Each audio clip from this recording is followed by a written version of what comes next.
Good afternoon and welcome back to Sydney Parade. It's game 3 of the IP20 festival from Sydney Parade. And this game features the two sides that have both beaten the Northern Knights in the last 2 days. Leinster did it yesterday on the back of a fine knock by Tim Tector and another half-century for him, and also for Lorcan Tucker, who reached his half-century off just 20 deliveries yesterday. Now the Northwest Warriors batted first this morning against the Northern Knights, and thanks to a number of good scores, including captain Andrew Balbirnie, but a superb half-century from Gareth Delaney, the Northwest Warriors put up a score of 204 for 5. No, for 4. I have the details here anyway. Anyway, this afternoon's game seems the Leinster Lightning take on the Northwest Warriors, and as I say, both sides having defeated the Northern Knights. So, in regards to the competition itself, the Leinster Lightning now have 2 wins and no defeats. The Northwest Warriors have 1 win and 1 defeat, and the Northern Knights have 2 defeats. There is another festival to come after this, of course. That will be the Lisbon Festival, which will be held towards the end of July, and we look forward to watching those games. There has been one change to the Leinster Lightning team between yesterday's game and today's, and I'm delighted to say, as a Pembroke member and a big fan of, Byron McDonough comes into the side at the expense of the Clontarf captain, Fionn Hand. So that's the only change we've heard of so far. We're not sure what the Northwest Warriors team will look like, but I don't see them making too many changes to their side, and in fact they have made a change. Robbie Miller has dropped down to 12th man, and Mervyn Devarage has come into the playing 11. So one change on both sides, and we'll see how this game progresses as the day goes on. Many thanks to Pembroke sponsors, CJK, and as I say, we apologise for the standard of graphics on your screen for this festival. We're not used to NV Play and the cost of a licence being prohibitive, so we're pulling that down from the internet and adding it to the screen. The officials for this afternoon's game, well, let's start with the scorers. Andrew Mooney and James Martin, not the chef, but the scorer. They will be doing the books and the live scoring, and we thank them very much, because without them we wouldn't have the information that we have, and it does make our job a lot easier. On field, we will see Aidan Sievers. He's actually making his way out to the middle now, and he's joined by Sumra, K. Sumra. Azim Ali Beg will be the third umpire, and once again Graham McRae is today's match referee. Well, as the umpires take to the middle and the Leinster Lightning batsmen do the same, and indeed the Northwest Warrior fielders are approaching from the Wheelfield Road side of the ground, I'm delighted to say that for the first time in this festival I'm not alone in the commentary box, and I've been joined for this game by Graham Mooney. Good afternoon, Graham. Good afternoon, Craig. Delighted to be here. You've picked the best of the 3 games to be at, I think. Well, we'll wait for the next 40 hours to see if that's the case, but hopefully, yes. A lot of talent on display, so excited to be here. Yeah, we've seen a lot of runs scored over the last couple of days, and once again, Tim Tector and Stephen Darney will be opening the innings for the Leinster Lightning, and the Northwest Warriors, led by Andrew Balbirnie, will start by opening the bowling at the St John's end. The bowler for the Northwest Warriors will be Ryan Macbeth, and Ryan is a fine bowler, as he proved in that first game.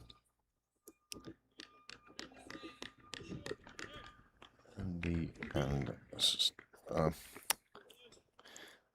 Tim Tector and Stephen Darney, and Ryan Macbeth will open, number 8 on his back. Oh, well, in that first game, as the Northwest Warriors defended 204 runs. Well, whoever wins this can claim to have won the Pembroke Festival, Graham, and obviously Leinster being at home, they'd be favourites, would you think? I would say a lot of the players knowing these conditions like the back of their hand. Yeah, I would agree, yeah. Well, Macbeth to get us underway. Thank you for joining us, and we hope you enjoy this game. Well, that is just the start that the Northwest Warriors wanted, and a wicket falls in the very first ball as Tim Tector heads back, having just edged one to slip. It was almost like catching practice. That had the complete feel of nets. It was just, even the reaction from the Northwest Warriors was, here we see it, just a nice warm up outside off, and Tector not really getting across there. No foot movements, and good catch from Balbirnie. Teammate Balbirnie snaring that one, and the wicket falls straight away. And here is the perfect angle to see this, and gets enough on it. Keeper never even thought of going for it, a wise decision, and stayed out of Balbirnie's way. And there is the first wicket to fall with no runs on the board. New batsman coming out to the middle then. It's another Tector. Certainly was a lovely height for a slip fielder to take. You just didn't have to go too low or too high, just a perfect height for slip.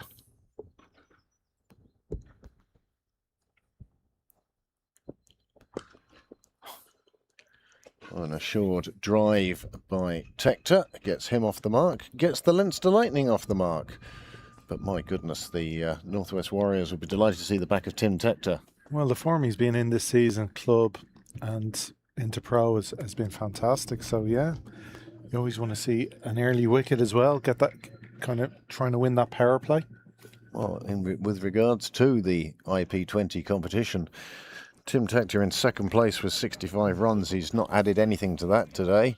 But, well, we saw Ralston earlier for the Northwest Warriors. He's taken his total to 92 over 2 games. So he's the leading run scorer in this competition.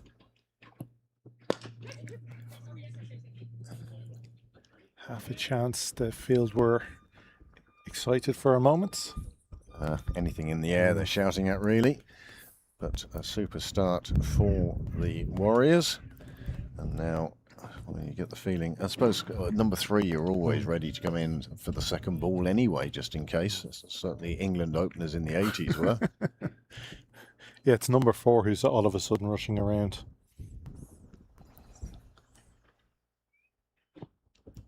Another slight out-swinging ball, very close to the edge of Harry Tector's bat. But he managed to stay out of contact with that. Definitely a bit more effort in that delivery.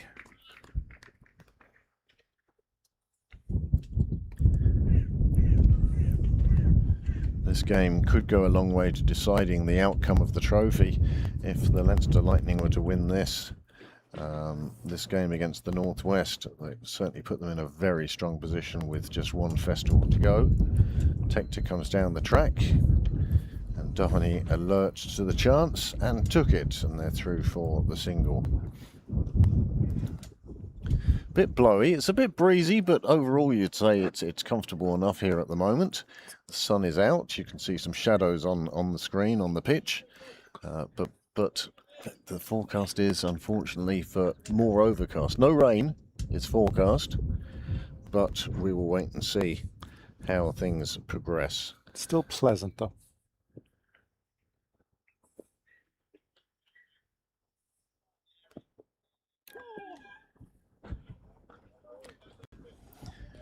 Well, that is the end of the first over. Just 3 runs on the board, and more importantly, as far as the Warriors concerned, a wicket. So, great start for the Warriors, Graham. Absolutely fabulous start for the Warriors. They'll be delighted with that. Here is the replay. Tim Tector doing nothing but just edge it through to Balbirnie, who took a smart but simple catch. For his standard, yeah. Definitely one of the safest pair of hands there is out there in Irish cricket. If anyone caught the All-Ireland game at the weekend, would have seen him take a fabulous catch off Gavin Hoey at slip. Well, So he's definitely the man you want behind the stumps. Liam McCarthy now with his first over and the second over of this innings.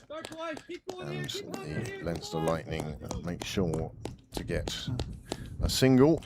And that was something that we noticed, or I noticed this morning with the Northwest Warriors, was they were trying to score off every ball, and it wasn't necessarily big hits, but just to turn over the strike, get a different batsman for the bowler to look at, keep the scoreboard ticking over. And if you take 5 singles and then get 1 boundary, It's huge. sure you're up at 8, 9 and over anyway. Yeah, that's the key to T20.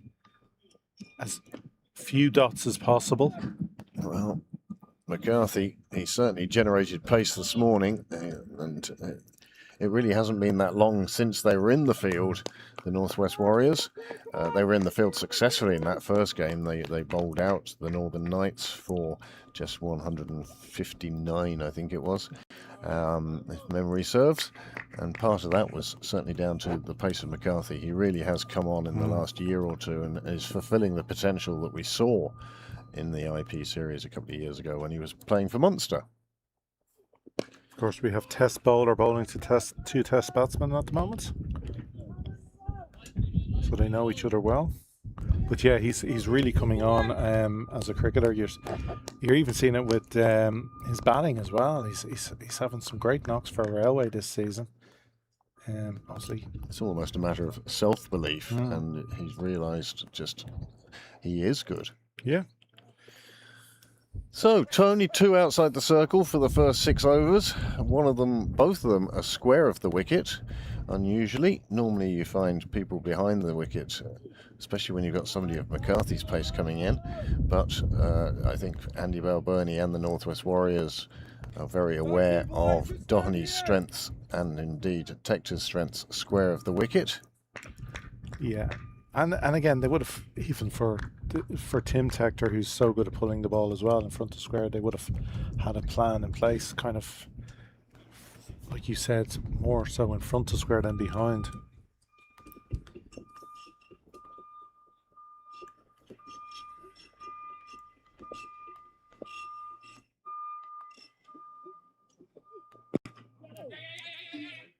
What I like about McCarthy's bowling is you can see his run-up really is consistent all the way through. There's no stutters or jumps or any of that malarkey. He just gets quicker and quicker until he reaches his delivery stride, and then he's a strong upper body strength to bring that arm over and deliver the ball with a good deal of pace and aggression. It's smooth. It is. And that's beautiful, yeah. That's what you want to see. You want all the effort in the last 2 to 3 yards, not too much leading up. Goes short. Harry Tector gets after it. There's a man out there on the boundary, and he has taken the catch. And so both Tectors are back in the hutch. And 6 for 2 is not the ideal start for the Leinster Lightning, and especially with 2 of their big guns already departed. Both Tectors, HT and TH, back in the shed, and the Northwest Warriors have reduced the Leinster Lightning 6 for 2, and we've been building this game up all day. Does this mean that it's just going to go horribly wrong now? Or is somebody else going to step up to the plate for the Leinster Lightning? They do bat a long way down, there's no doubt about that. And one would say Tector was absolutely right to take that one on. Now, another one of the half-centurions from yesterday, Lorcan Tucker, skipper of the Leinster Lightning this year, wicket-keeper, and indeed leading scorer for the Leinster Lightning. He, like Tim Tector, 65 runs in his 2 innings to date, including that half-century yesterday. Harry Tector realised he was in trouble. Yeah. As you said, they had the plan set. He was more in front of square than behind square, and what I liked about that, I'm saying silly, the bouncer wasn't too high. No, it was absolutely spot on. McCarthy bowling really with good aggression here. Now, Lorcan Tucker, he's been in good form for a while now, averaging 42, I believe, for his club so far this season. He's played 3 or 4 games. Lorcan's been very good about turning out for Pembroke whenever possible. Another short one. And that one too short and too high, and even Tucker with a tennis racket would have had trouble reaching that one. It's a nice welcome to the crease from McCarthy to Tucker. Again, as you say, I was just a little bit too short. Safely rising over him for a wide. Even with the Tectors both having departed, still plenty of batting in this Leinster Lightning lineup. Another one, just a bit of away movement, closes out the over, and what a fine over it is. 6 for 2 then, going along at 3 and over, and a wicket and over. I think you can see from how quickly the Northwest Warriors are getting ready for the next over that they are feeling particularly happy with the way things are going at the moment. Why wouldn't you be with this start? It's everything a captain would want. Your bowlers are bowling economically, and they've both taken a wicket. So it's really, really well. It's a great start from the Warriors.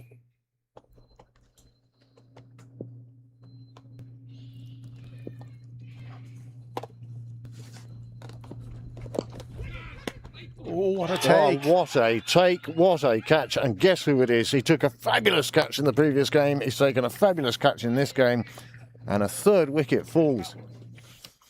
What a fabulous catch. Just a full length dive by Jake Egan, and he now becomes joint leading catcher in the IP20. And the Northwest Warriors, well, they'll be cock a hoop. They take a third wicket as Doheny gets a leading edge and Egan gets his hand to it just beautifully. You can always tell when it's a good catch because how quickly he gets back off the ground to celebrate. And 3 down for the Leinster Lightning in just the third over. Every over brings a wicket so far, Graham. Yeah, you have to say the Warriors are all over them like a cheap suit at the moment. They're just well on top, backing up their bowler with 2 good catches. There's the leading edge. It didn't go anywhere near where he wanted it to. And as soon as it hit the leading edge, Macbeth was keen for somebody to catch it, and it was Egan that was that man. Next, new man to the crease, Chris de Freitas. His main contribution yesterday was to take a couple of lovely catches down on the boundary, down on the railway side of the ground, and he did a fabulous job there. But now it's time to show everybody what he can do with the willow in his hands. Left-hander, will this make a difference? Well, the Lightning will be hoping something makes a difference.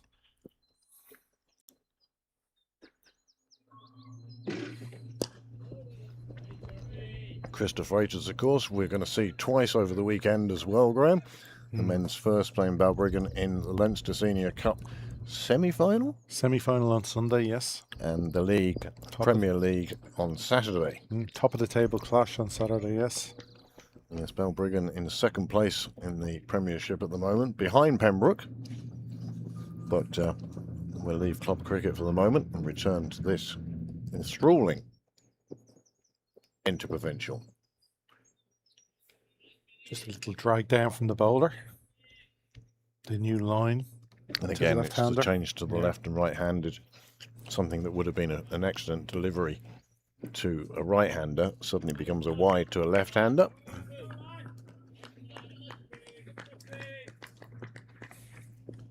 Well, if you want to come down and see this game, plenty of room on the wall at the moment.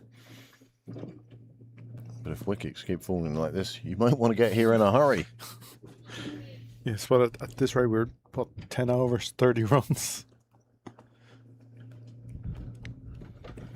Macbeth in for the third, and no surprise there. The only question now will be, is Balbirnie going to keep his openers on because they're taking wickets and leave very little for the end, or will he keep his bowlers for later on in the innings? Oh, no ball called. Well, he had one of those in the previous game against the Northern Knights, and he took a wicket with the no ball. Followed it up then with a good reply, so the free hit didn't cost anything. But, well, Leinster Lightning can ill afford 8 for 3 now, and you certainly wouldn't have thought that after the fabulous display of batting they put on yesterday.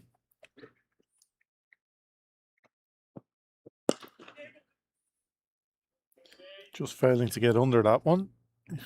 Probably glad he didn't, to be honest, because it wasn't off the middle of the bat. It clunked off the bat, and it had trouble reaching the fielder, Melvin Deveraj. He's come into the side. Miller has dropped out of the 11. You would have to say the adrenaline would be going nicely through the Warriors at the moment with this start.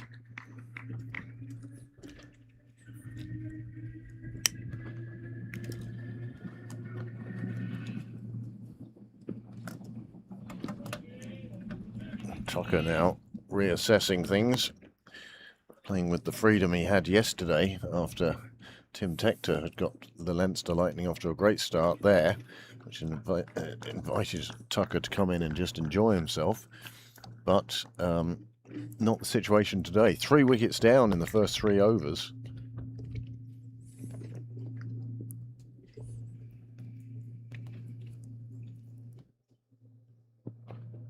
Oh, very well played. He looked to go reverse and then went to the offside. Well, that was a super shot from Tucker, quite deliberately played down to third, just edged it enough to get it wide of the keeper, and it ran down to the boundary, and I do believe that is the first of the day, yeah. First boundary of the match of this particular game. Well, it just shows you the difference in bravery of the modern player. Like that, with 3 wickets down, still willing to play that shot early. Balboni in a slip now. Tucker just lets that one go through. It does complete the 3rd over. The score 15 for 3. A good over, 9 runs coming from it, but the Warriors won't mind because they now have Stephen Doheny out, and the 2 batsmen now, Lorcan Tucker and Chris de Freitas. Wouldn't you love if Andy was chirping at Lorcan from first slip? Just a little bit of friendly rivalry. Stump mics wouldn't pick up, or rather our ground mics wouldn't pick up that sort of whispered innuendo. Liam McCarthy now bowling to the left-hander. This will be his 2nd over, and then we'll see what decisions Balboni has made with regards to how he uses his resources. I think even in the shorter format, the captains do have to nearly plan for bowling at the 17th, 18th over in the first innings. So you might suspect a change maybe at one end at the very least. Oh, if not at both ends. Yeah. It's a shot. It's pulled around the corner. De Freitas finds Cyril's way. Pembroke committee members sitting on the wall there, Tucker and Arnott. Neither one of them even flinching with the ball flying out to the boundary near them. But this is a good shot by de Freitas. He's onto it quickly and scoops it around the corner. The cry was catch it, but it was nowhere near. Nowhere near the fielder there. He had no chance of picking that one up. Not even Jake Egan. Played it beautifully on the up. And a safe shot.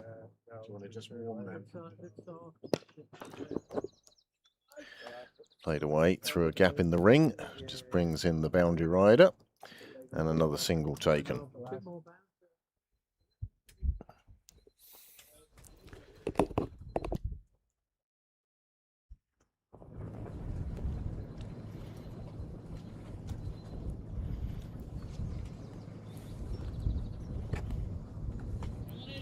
A few more people making their way down to Sydney Parade this afternoon to watch this game. It's a shame they didn't see this morning's game. They'd have enjoyed that one. And I noticed a couple of people you're starting to use the dugouts now as viewing platforms for the cricket. Their own little nooks. Oh. We'll have to start naming them soon. Well, dugout A and dugout B.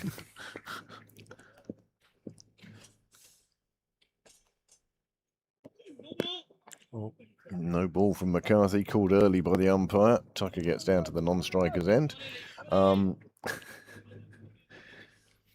heard one during the week, Graham. You're like this.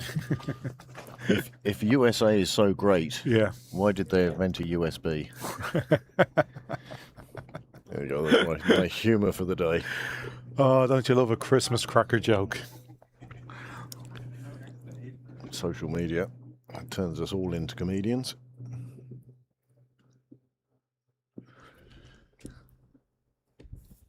Score has moved on to 22 now. DeFreitas facing again. And that is a super shot. It will be caught. But of course it was a free hit. It will just be a single. Still wonderful fielding, showing the batsmen what they're capable of if they want to risk that shot again. Well, it will come as no surprise to anybody who did see the first game to hear that that was Jake Egan taking that catch off the free hit. Really some fine work out there. Keeping it to 1 as well. It's so easily it could have been bobbled and just stopping it inside and could have been a 2 taken. But such brilliant fielding kept it just a single. Oh, that's a super shot from Tucker. Absolutely smashed that. It flew to the boundary at the chapel entrance. Into the bushes. There'll be a break of play, but look how open he was when he played that shot. Like that, get your stopwatches out to time from bat to boundary. Poor fielders these days. Just don't do it when you're watching the replay, because that's in slow motion. It travelled a lot quicker than slow motion would suggest. But even slow motion had it getting there fairly fast. How do poor fielders? They stand no chance to get around to some of these shots. Oh, when they're hit with such power and timing, it makes it very difficult indeed.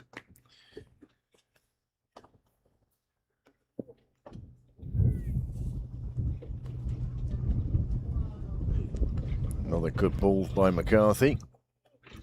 You can see Tempting Tucker into another one of his unique shots. Well, you can see McCarthy's best delivery so far in the spell has come from just back of a length. He naturally gets that lovely lift, and that seems to be the delivery that's troubling the batsman the most. Of course it is.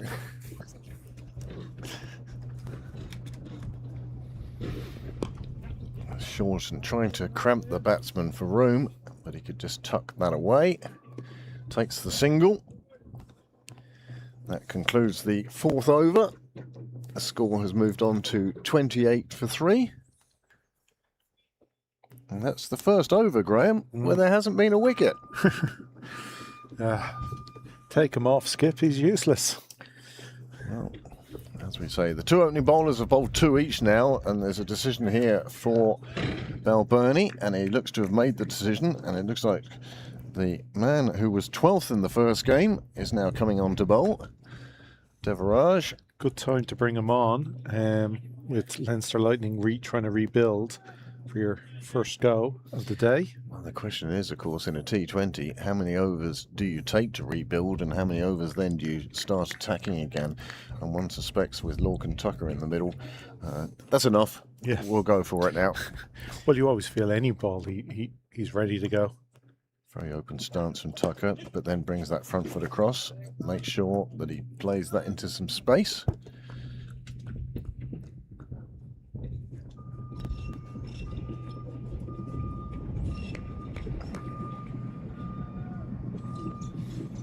Run on to the total. Another dart trundling its way southbound now. Of course, the time of day it is. Nearly 4 o'clock. Soon will be. That's probably the last train that isn't a commuter train. As DeFreitas plays one into the gully, deflected. Gareth Delaney doing the fielding there, and then tidied up afterwards as well. Just a single. It's not the bish bash bosh we saw this morning. Understandably, with the great start from the Warriors with the ball, but again, essentially for what is essential for the Lightning is they're getting a lot of singles out there.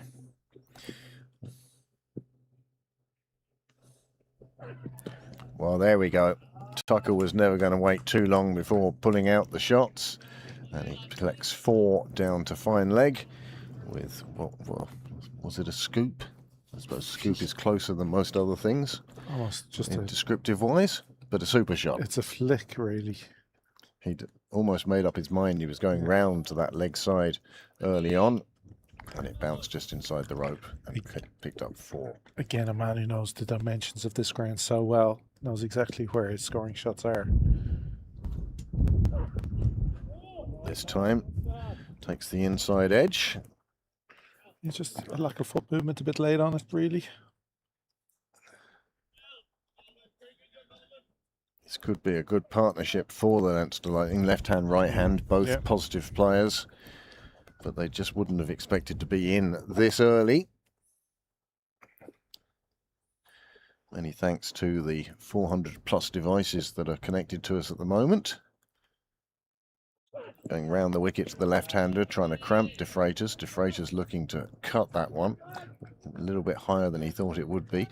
If you are one of those 400, don't be afraid to like and share or subscribe to the Pembroke Cricket Live channel. But certainly share the link and let others see if the Leinster Lightning can get themselves out of the little bit of a pothole they've dug for themselves. Another nice shot. Boundary rider will collect it on this occasion, but won't stop them picking up a second. Super running and calling. De Freitas very quick between the wickets. Of course, the joy is if you do subscribe, you get to make a comment. Well, on these interprovincial games, we did put in the proviso that you had to be a subscriber for the past 7 days before you got a chance to contribute. Just shows you learn something new every day. I didn't know you could do that. So, Better Tomorrow has been on the live chat already, and he's quite right. The Warriors are not messing around here. They really have done a super job. 5 overs gone, 37 on the board. But still those 3 wickets down. So, change of bowling now at the far end. Trent McKeegan. Very distinctive running style. and fine piece of fielding from the Warriors. And he took, I think, 3 wickets in the first game today. That will put him in contention with the leading wicket takers. Liam McCarthy, the leading Northwest player at the moment, with 4 wickets, but that was before play today started.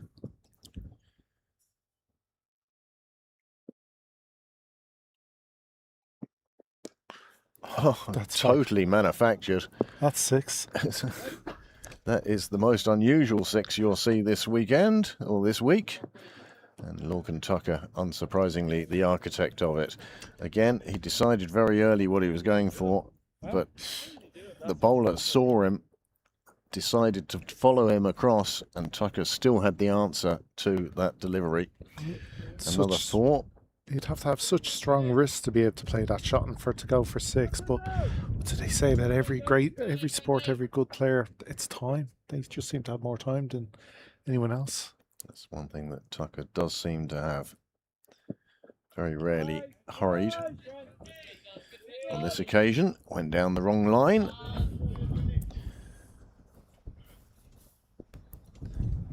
If you're in England, you talk about going down the Bakerloo when you wanted the Piccadilly.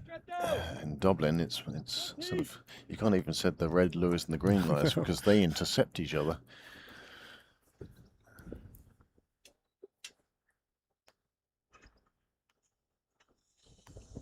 Okay, drops one down, takes the single, despite the fielding of Delaney. I suppose the closest you'd get to would be Connolly Station, the Belfast line and the Sligo line, because they're both apart from there. Apart from the same spot, no doubt.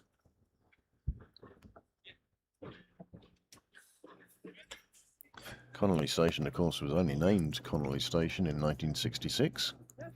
One of 13 train stations that changed its names. Their names.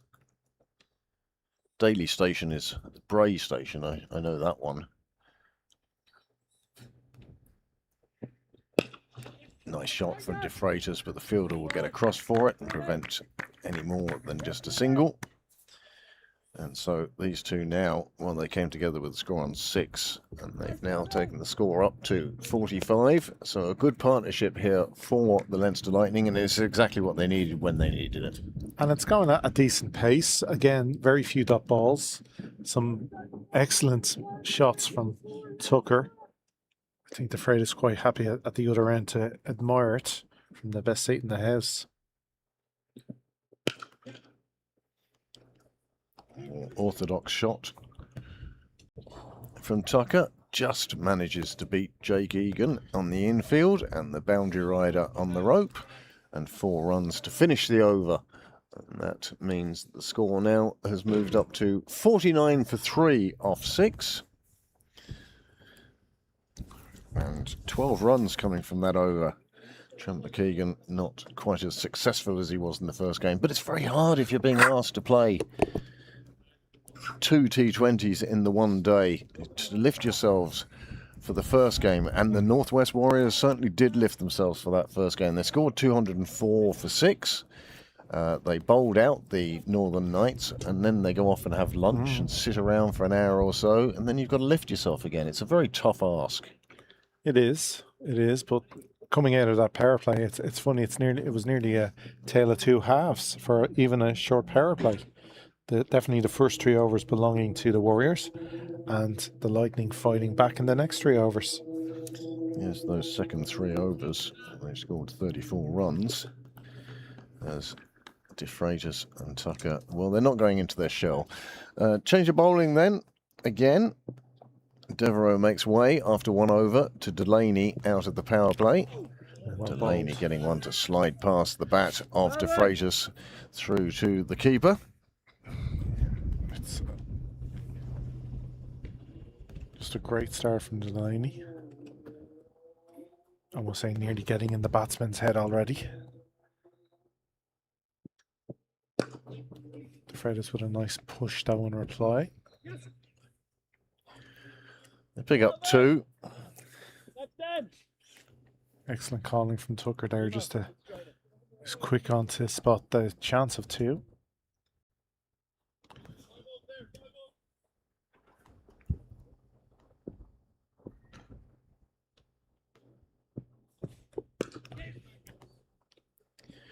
Jake Egan it is, the boundary rider. That's the sloppiest bit of fielding he's had all day. Everything else has been so sharp from Egan. It comes as a shock when he misfields one.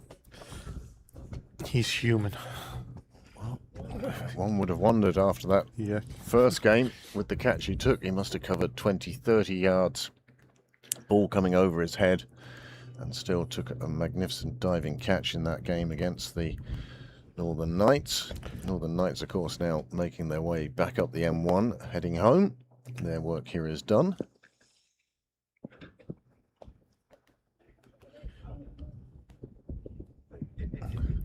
Slight hesitation from De Freitas, but once he realised that Tucker was going to go and follow him in taking a single, the 2 of them scampered through. Another run onto the board, and now Delaney has the left-hander again. Looking out, there is a man at deep square.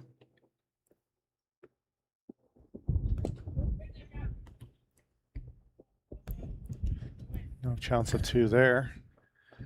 And the deep mid-wicket. That's 2 of the fielders who are out. There's also a long on and a long off. We have the skipper Balbirnie just down here at long on. Andy Balbirnie himself, yes. We've seen him fielding in the slips already, and now here he is at long on, just inside the rope.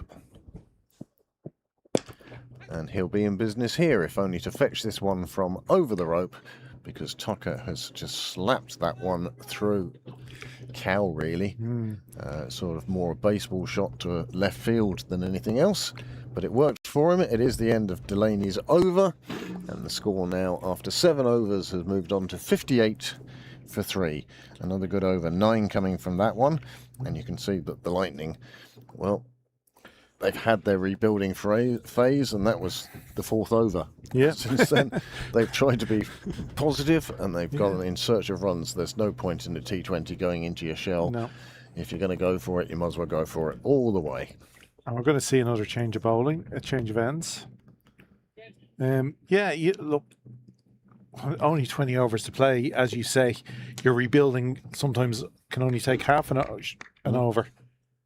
An over's nearly a luxury as a rebuild. But looking at the way the batting's going at the moment, you definitely see Tucker as the more inventive of the pair. The Freitas has been hitting more your classical type shots, pushing it around, cover drives, etc. Well, Mervyn Devereaux And again has come back on at the nursery end, and the first ball, De Freitas does play a classic shot through extra cover, and it's gone down to the covers. Yeah. And that will take a minute or two until somebody realises they can move the covers and get to the ball. The old climbing under the covers is always a fun one as well. Yeah, there's great use of the feet there from De Freitas, but again, at the moment you just see him. He's looking to play in the V, shots off his hip if they're back of a length, whereas Tucker he's playing the 360 roll and more impetus. Very much so.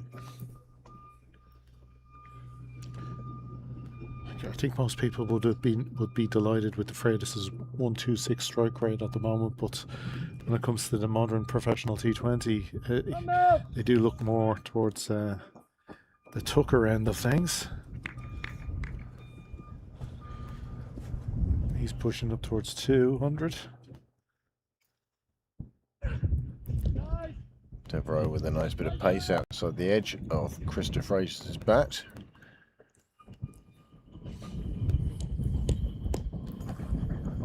Ryan Macbeth has come back into the ring at fine leg.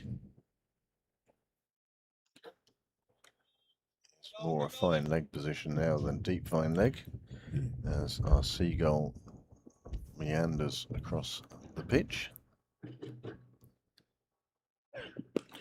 Another shot from De Freitas that will find the rope. It can be chased as long as you want there, but they're not going to get to it.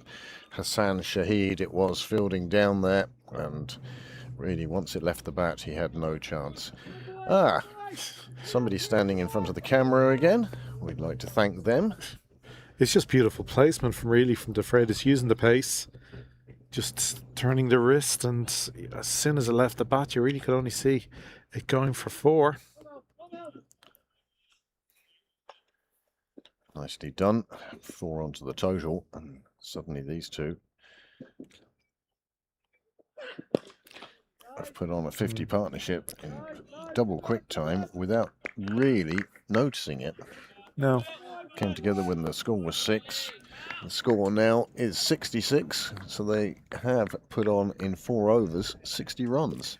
And that shows that the depth of this Leinster Lightning batting, that despite losing those 3 early wickets, and we always say 3 wickets in the power play puts you in danger, well, these two are showing that it doesn't always have to be that way.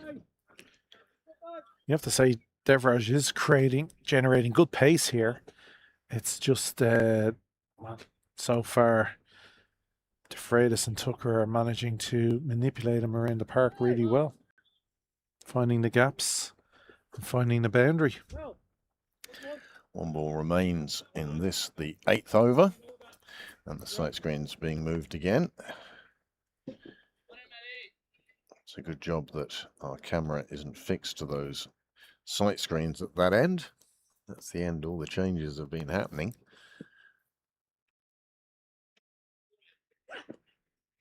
Very good ball from Devereaux, moving away, just missing the edge of Tucker's bat. It is the end of the 8th over. The score is 67 for 3.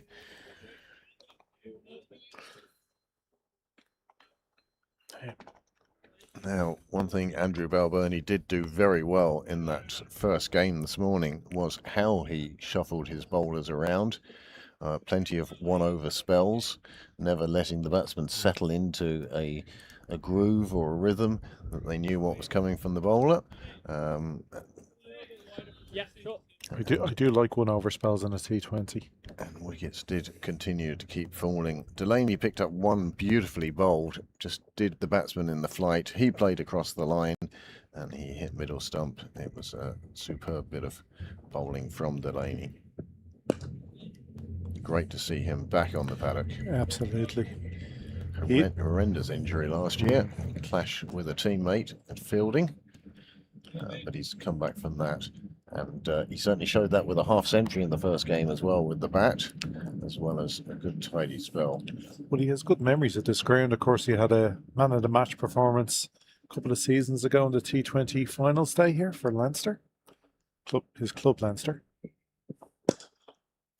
Beautifully played straight down the ground. Tucker, as well as the flicks and the scoops and everything else, can still hit a ball straight and back past the bowler. And he has done so beautifully here, using his feet and then just drilling it back past Delaney.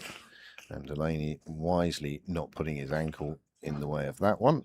I don't think he even had time. He looked down, wondering where he was going to put his foot, and the ball had gone by him. As you say, it's just nice footwork by the umpire.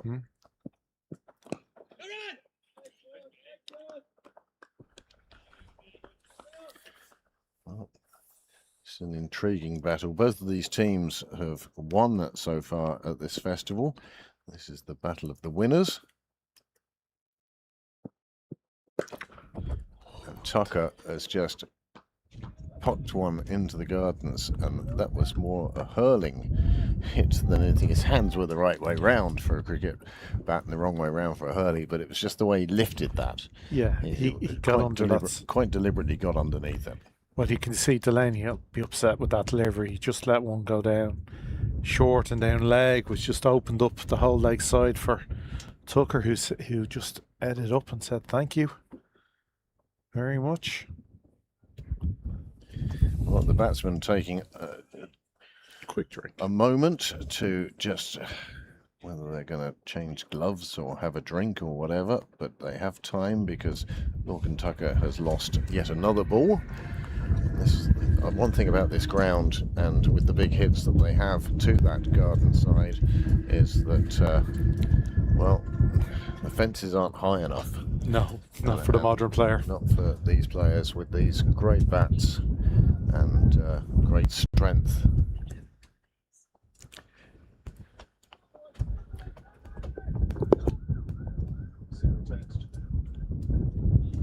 So, new ball has been gotten.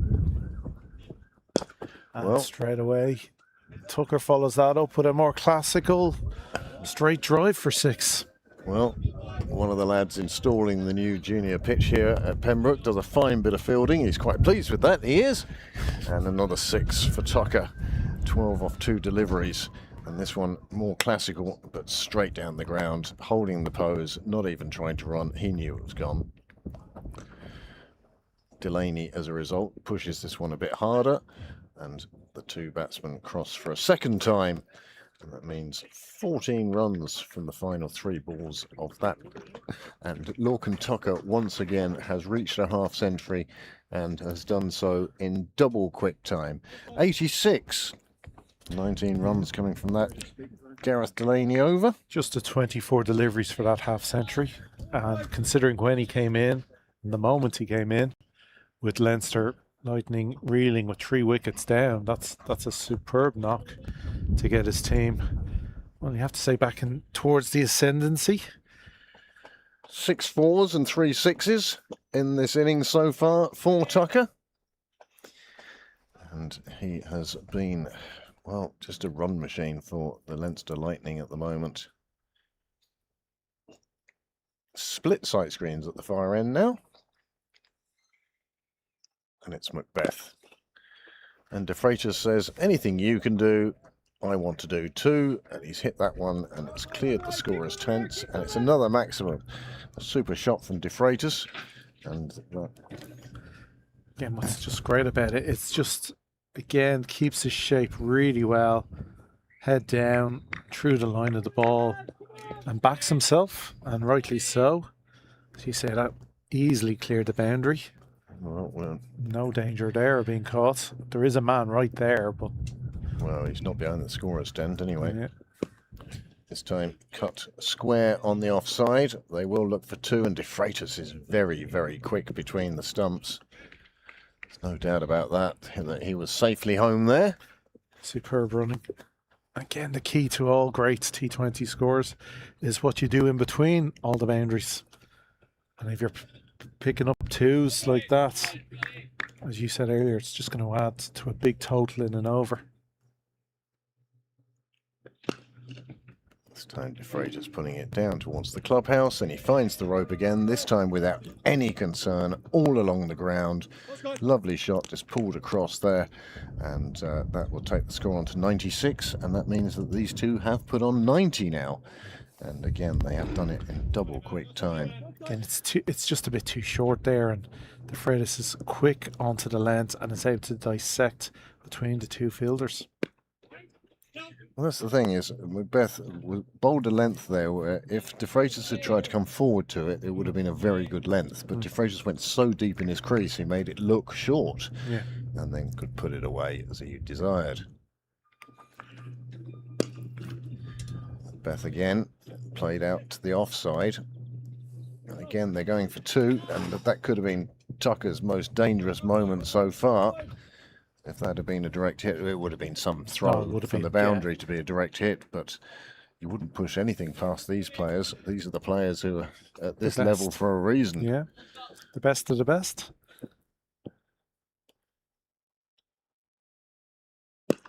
Oh, that's a lovely shot. That is and a great piece of fielding to keep it in field for just a single.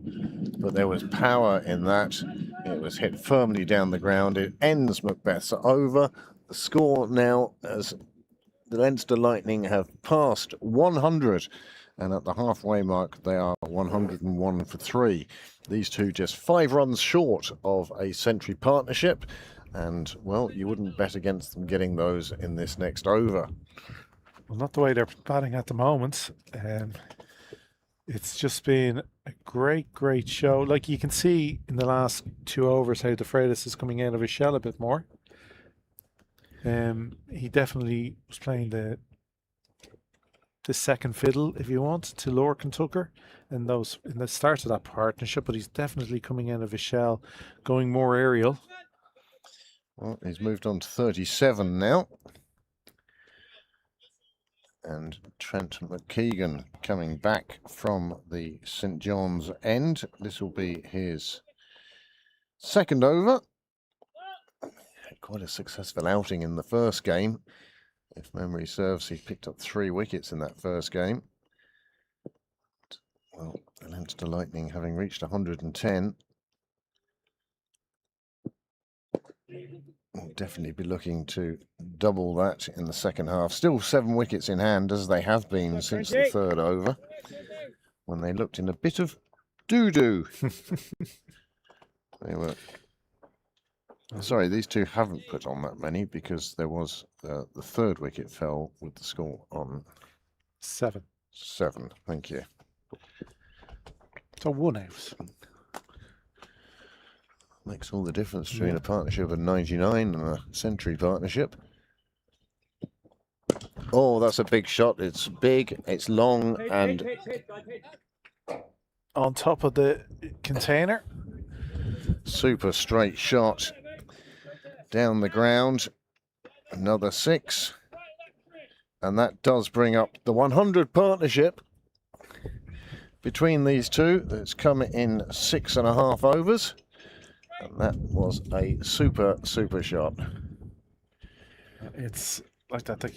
These guys came together 2.1 hours gone, and it's just been, as you said earlier, just maybe 1 over of rebuilding before the 360 shots came out from Lorcan Tucker. Chris De Freitas was quick onto anything short, playing the ball around, lovely cover drives, and they seem to have gone from 3rd to 4th gear. Oh, if anything, they seem to have dropped a gear just to accelerate. Accelerating into the corner. Oh.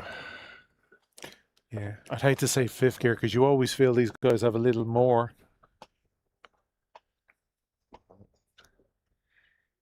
Keegan now, having suffered that blow, will be looking to come back. Yeah, And come back he does, and that is the end of Tucker. He departs on 56, and it's an edge through to the keeper, and that's twice today I've managed to call a wicket on the actual delivery.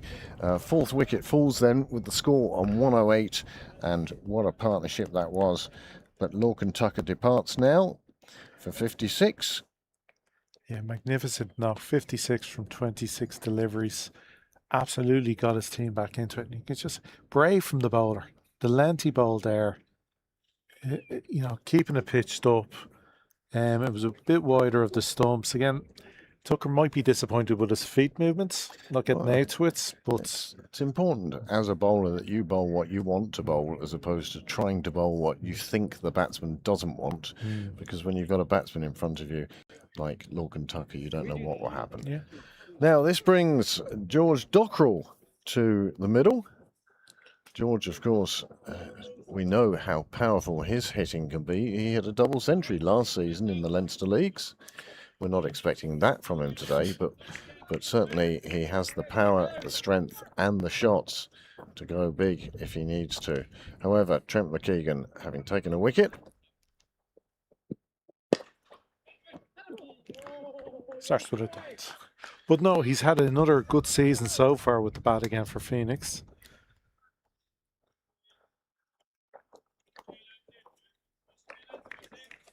So he'll be hoping for more of the same.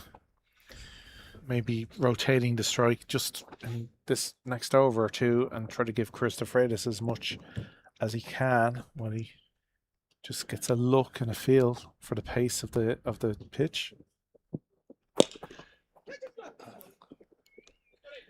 just a single for Dockrell now on this occasion. As you say, just playing himself in with a smash drive down to the fielder at long off. Well, he just didn't quite get to that one. He'd be happy it was safely in front of the fielder at long off. Gives him an easy one to get off the mark and bring the Freitas back on strike. Well, the last 5 overs have seen the Leinster Lightning score 64 for the loss of Lorcan Tucker, but the game very much back in the balance now. The Freitas taking a single. I'd be happy to keep the strike there. The score at the end of the 11th over is 110 for 4 with the departure of Lorcan Tucker. And now we have Dockrell and DeFreitas in the middle. And it looks like it will be Scott Macbeth again. Well, it's DeFreitas' turn this time to take the senior role for the moment. Lorcan Tucker had been playing that role for the last number of overs. So DeFreitas will need to step up and take that mantle on, while Dockrell, again, in a T20 you don't have long to get your eye on, but DeFreitas is scoring at 9 and over, which isn't bad for a junior partner. no, exactly. He'll just keep going the way he is, I think.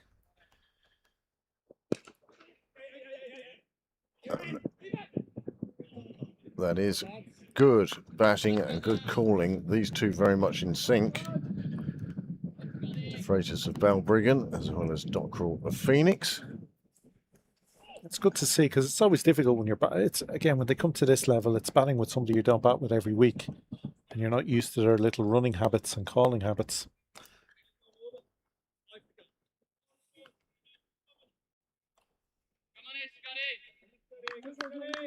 Dockrell traditionally very strong down the ground.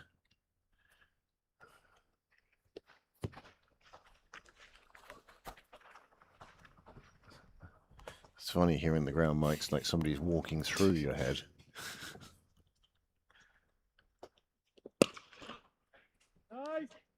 The man down at long off will field that, and it's just a single.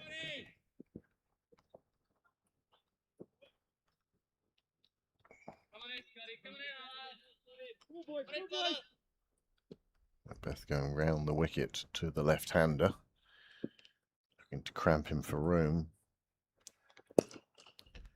So DeFreitas manufactures some room and takes the single. Good use to go inside out there. Frazier's as the junior partner, well, he's moved on to 42 now, and it's only taking him 28 balls. My goodness, what would his strike rate be if he was actually going for it, Graham? Well, there you go. I called it earlier.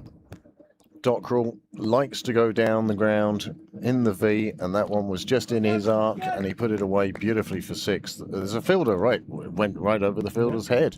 Super shot, and that takes the score on to 119 in this, the 12th over. And just got under it beautifully. this time just chipped away into the leg side. He wasn't too worried. He knew there wasn't a fielder around to worry about.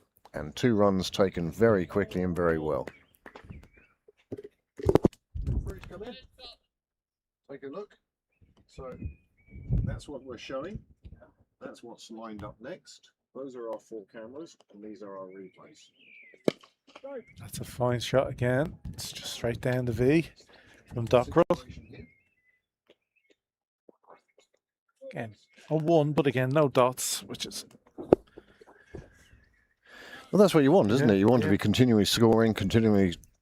I'll tell you who they like keeping busy. Andrew Mooney. He's doing the book in there, and they like to keep him as busy as possible with runs and all sorts. There he is. There are the 3/10s. He's hidden in the middle one. You can see Graham McRae and Azam Ali Beg on the right, and then Andrew Mooney and James Martin are in the middle one, and the left one I think is empty. Oh no, there's people in there. They're in there. It might be the analyst in there. Yeah, like James Martin on the left of the middle, in the middle tent. Andrew Mooney on the right. And once again, we do thank the officials for we couldn't play this game at any level without the officials. Even in self-umpired games, you have to thank the umpires. Sometimes. 122 for 4 then from 12 overs. And De Freitas now on 44. And Dockrell has gone big, but Egan's underneath it. And if anybody's going to take it, they have taken it. And that is out. Well done, Jay. The umpires will have a discussion here just because of the closeness to the boundary. They will ask the fielder. I think Dockrell will go. I think that's a wicket. The 2 umpires are going to confer. Dockrell is waiting to hear, and Dockrell, in fact, asking for the TV replay. No, he's asking as to whether his foot was over the ground, and you'll be able to see that on the replay now. I'm sure Niall will tee that up once we have a decision made.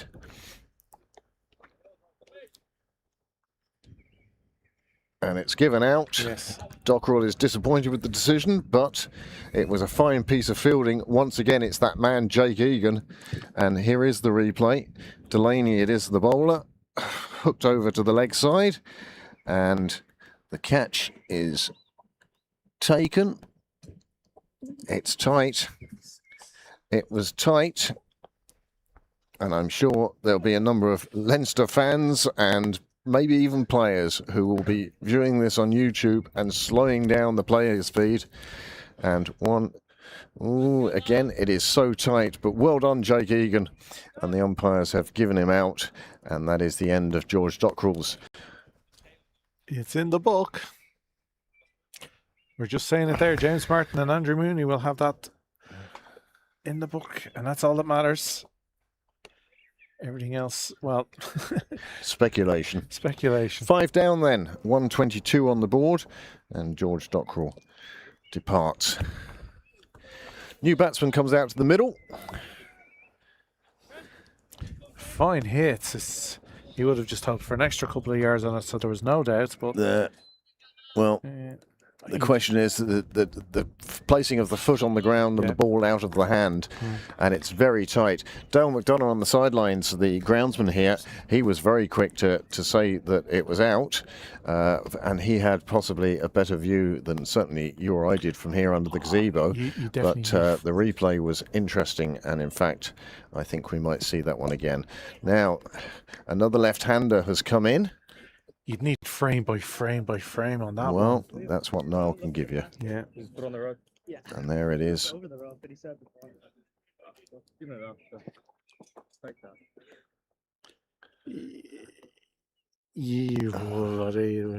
It benefits. There it is, slowed right down.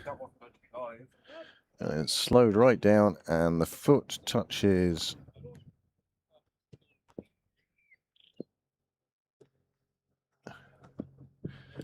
Well, just inconclusive at the moment. And De Freitas plays one. Oh, no, absolutely no. No problem at all. You did exactly the right thing. Back to the live action. The new batsman has come in, number 23. Here it is now. We'll see it. And the foot.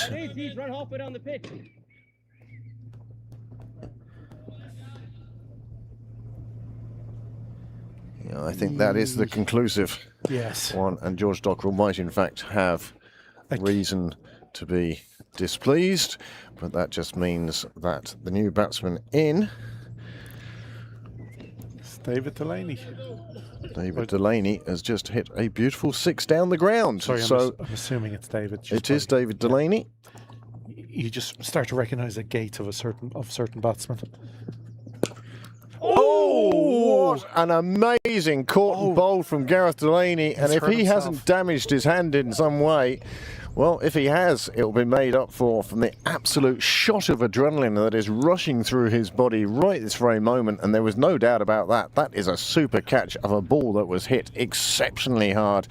2 wickets in the over, 130 on the board.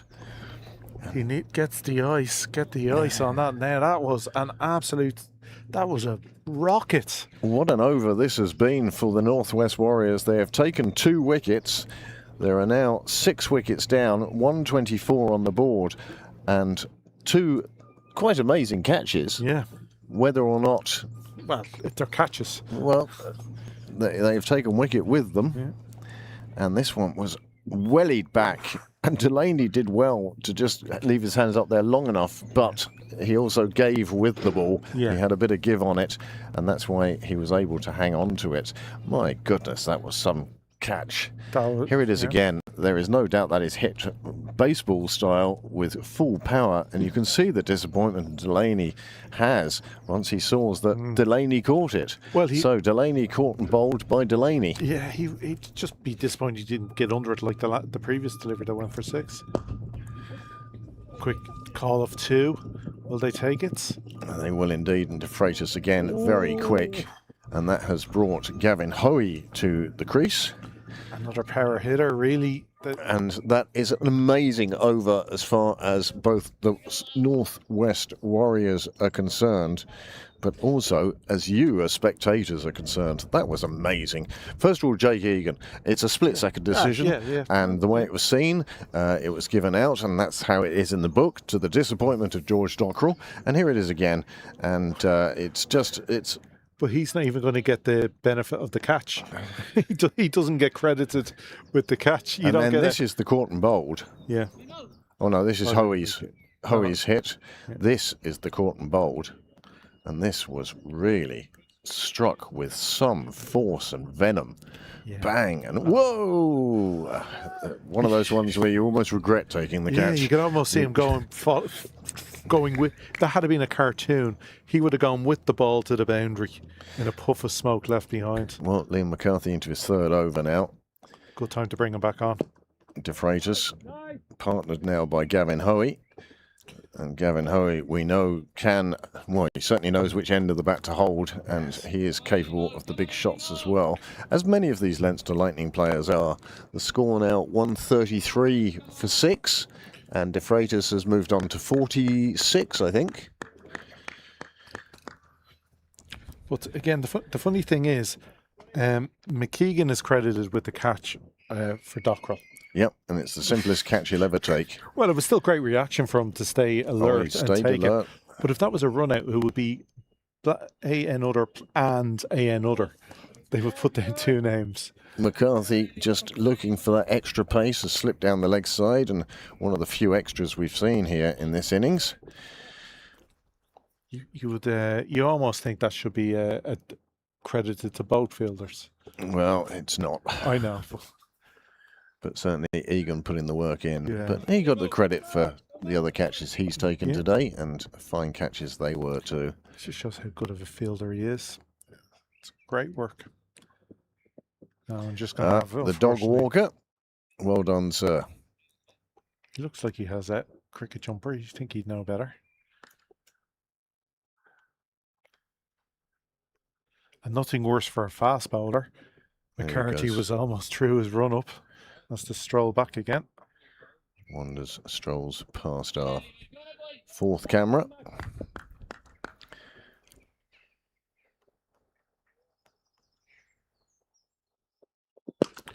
Well, I told you how he could hit a ball, and he has. Oh, again on the boundary. Oh, he's kept it inside, and it will just be a single, but that is possibly the biggest hit for a single we've seen. The catch was taken out there by Macbeth, but he knew he was going to be stepping over the line. It's a good, solid strike from Hoey, and you can see the fielder right on the rope realised he was going to fall, and he definitely got rid of the ball while he was still in field. But he could do nothing else other than just save 5 runs. Yeah, no, we're getting a master class of fielding this afternoon.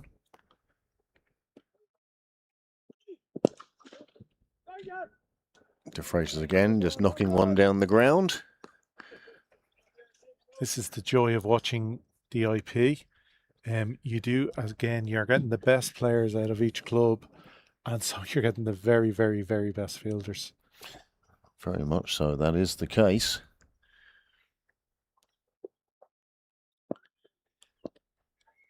Liam McCarthy having a good spell here.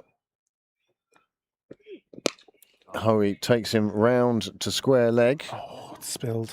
And unfortunately, the fielder unable to take the catch. We'll have to look at a replay of that. I had a sight screen in my... I say sight screen, it was Bill Dwyer. He went down with the ball and just on his knees, it just popped out.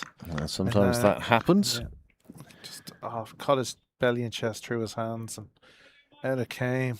Tough one. But again, runs saved as much as anything else, and that's the important thing in a T20. De Freyters now on 47.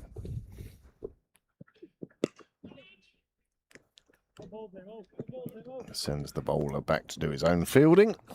Moves on to 48. The bowler will be disappointed, but again, this is a great over for McCarthy. Just singles so far. Just what his skipper will want. Well, when you think that the Lightning have been going along at about 10 and over, despite the loss of wickets, an over like this is absolutely vital for the Warriors. They don't want to have too much scoreboard pressure when they're batting. Hoey giving himself so much room there. And in fact, that has to be the ball that has passed the leg stump by the widest and not been called a wide. So, lots of replays, Niall warns us. So, enjoy these. That's Stephen Doheny with a leading edge. That disappeared off for the nice catch. Brilliant one-handed take on the grass top. And then this again is Doheny's leading edge, and guess who? Jake Egan. Beautiful. With a super catch and a super piece of fielding. He really has done well for the Warriors today. And that's before you count his contribution with the bat. This one here, beautiful straight 6. And De Freyters now on 48 to face. And we're back live.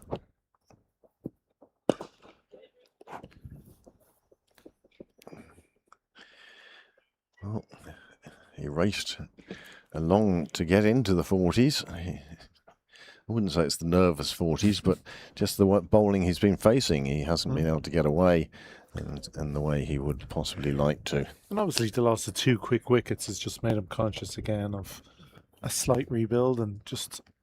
Well, he knows he's the senior player with 6 overs remaining. Trent McKeegan. Hoey looking to go very large. Well, he knows that garden boundary along the wall well.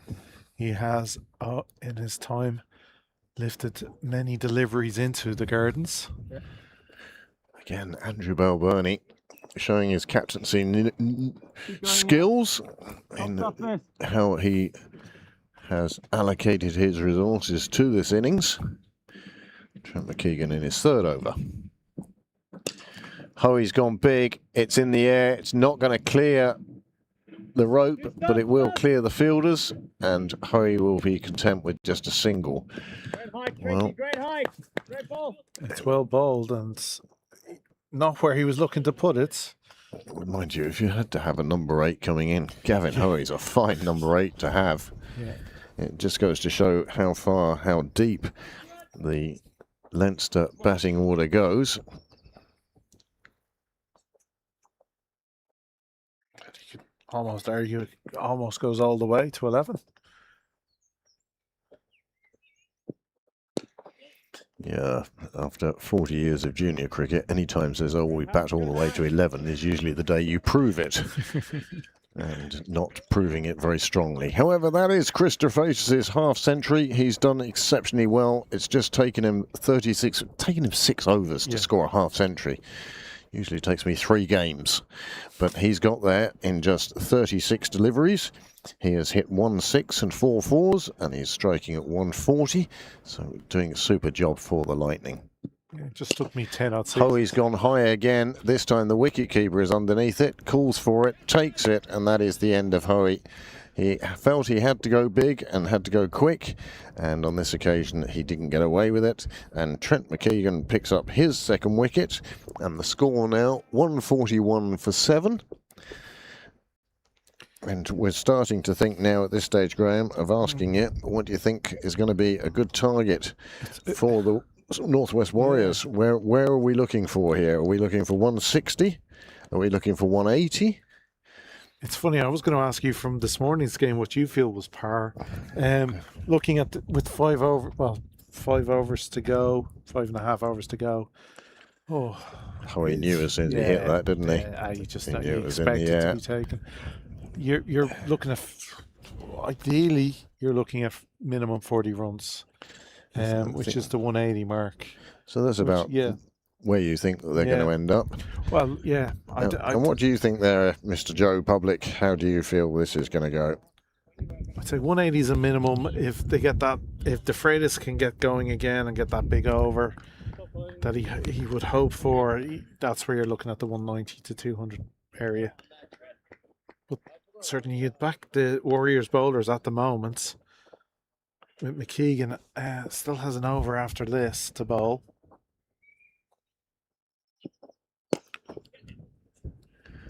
Well, that one hit down towards the boundary. A couple of fielders converge, and a super piece of fielding. My goodness, that was a throw that never got above 6 feet. No. Didn't bounce before it got to the keeper. Well, fabulous, fabulous stuff. And it just shows you the modern game also just changes the old adages in cricket. It'd be the batsman coming back to the bowler's end. That's the danger end. He's taking it. But now modern fielders, they just train. It's going back to the wicketkeeper.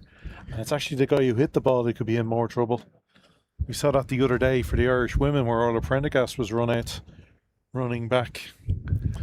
Because they're such strong fielders. Well, one comment that I need to reply to, and you know who you are, if you have a look in the book, it was out.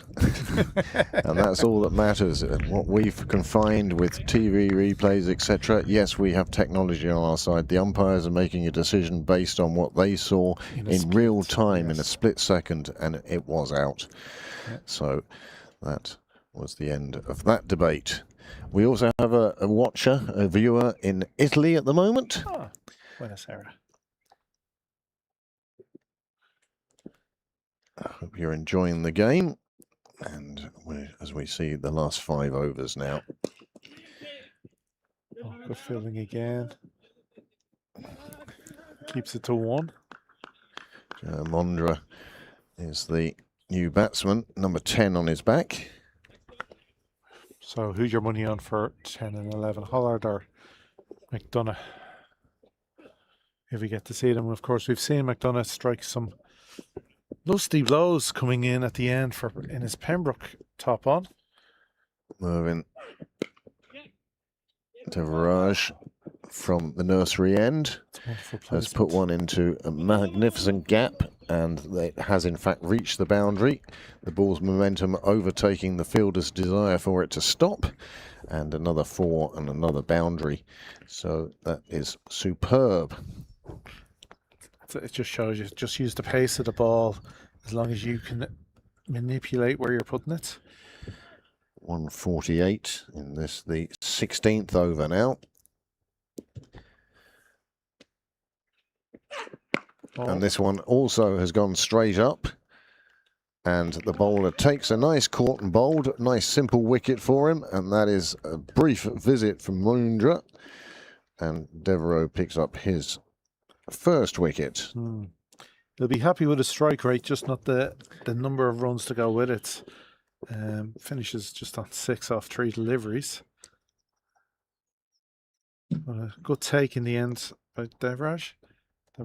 Sorry, is it Devereaux? I'm mispronouncing terribly today. Devereaux. He really does Look, generate good pace. I'm not saying that's the pronunciation that he uses himself, or his family uses, or his friends use, but that's how I see his name, and no doubt he will correct me if I'm wrong, and I hope he does. Yeah. Well, I hope he doesn't, and I've got it right. But if I am wrong, please do let me know, and I mean that about any of our players that we see in front of us here at Pembroke Cricket Live. 148 for 8. Just about 4.5 overs remain. New batsman at the crease, and at the moment, well, the Leinster Lightning are very grateful for the work of Chris de Freitas. He is in fine form. However, he's not on strike. Straight away, Hollard goes down the ground. Just gets away with one, but again, with just 5 overs remaining, and the Leinster Lightning will feel that they can defend any total. They really will. 5 overs is a long way to go when you're just fresh at the crease and you have a guy on 50 at your other end. I personally would like to see the tail enders just maybe knocking it about on the ground and letting de Freitas take the mantle.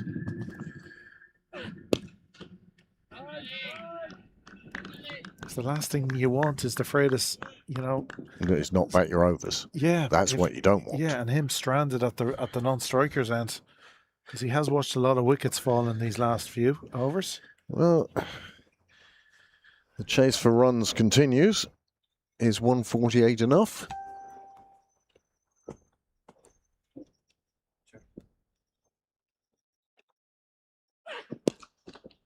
This time he pushes it wider of the bowler, and that is much better. Takes the single, and that will bring up 150 for the Leinster Lightning.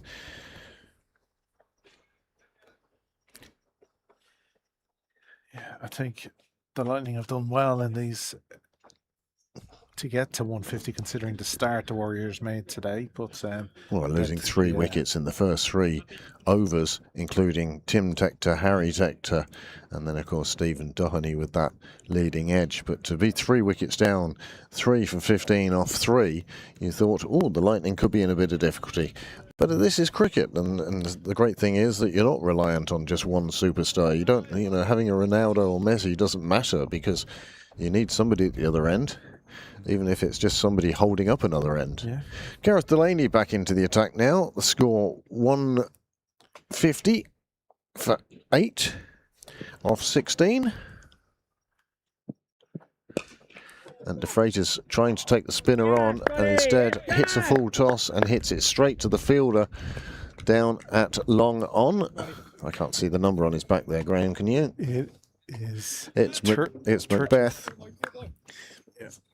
He just using his feet, turning it into a low full toss, and again just bottom part of the bats.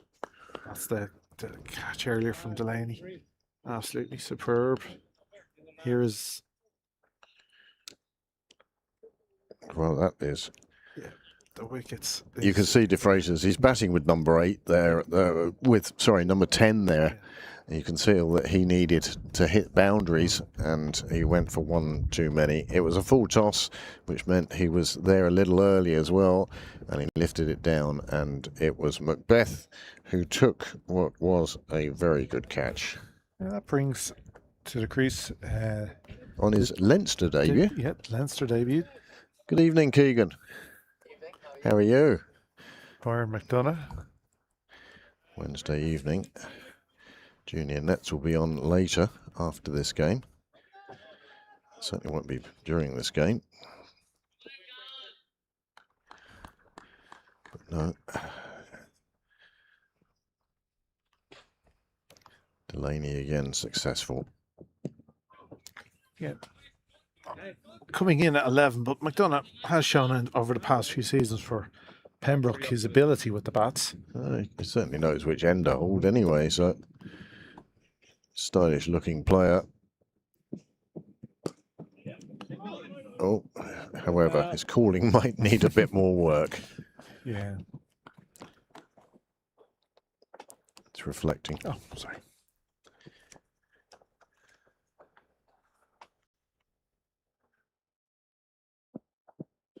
Nice shot. It's round to the skipper. The skipper throws it in and prevents any more than a single.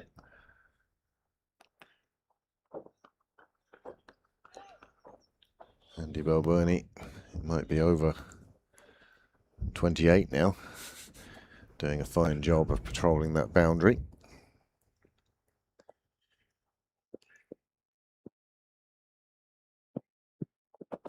Oh, that's just snuck through.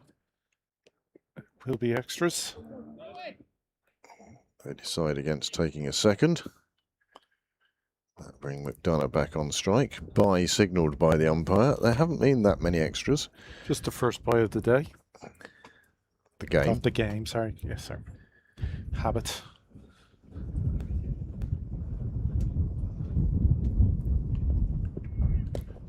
Nicely played away by McDonough. It finds a gap. They take a single. And that's all they need. Just take a singular ball and get through to the end. There'll be one or two, no doubt, that go for boundaries. It's about occupying the crease now. They still have 18 deliveries to go, and another 18 runs could make all the difference.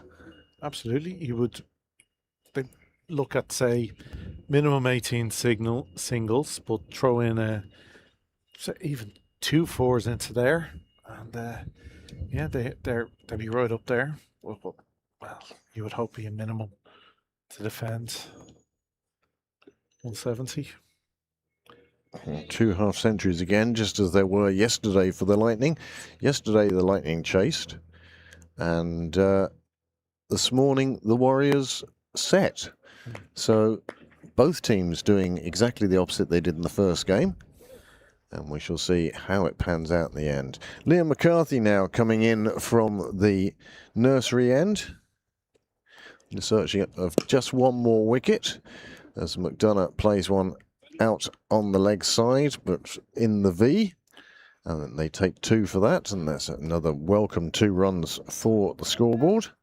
155. Really sensible batting there from McDonough.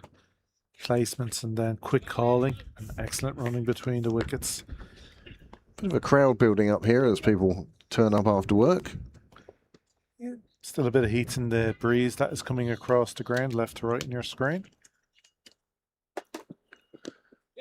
Again, another nice shot, and that's what I'm talking about. You are going to get the occasional boundary as well, but you just need to stay in the middle.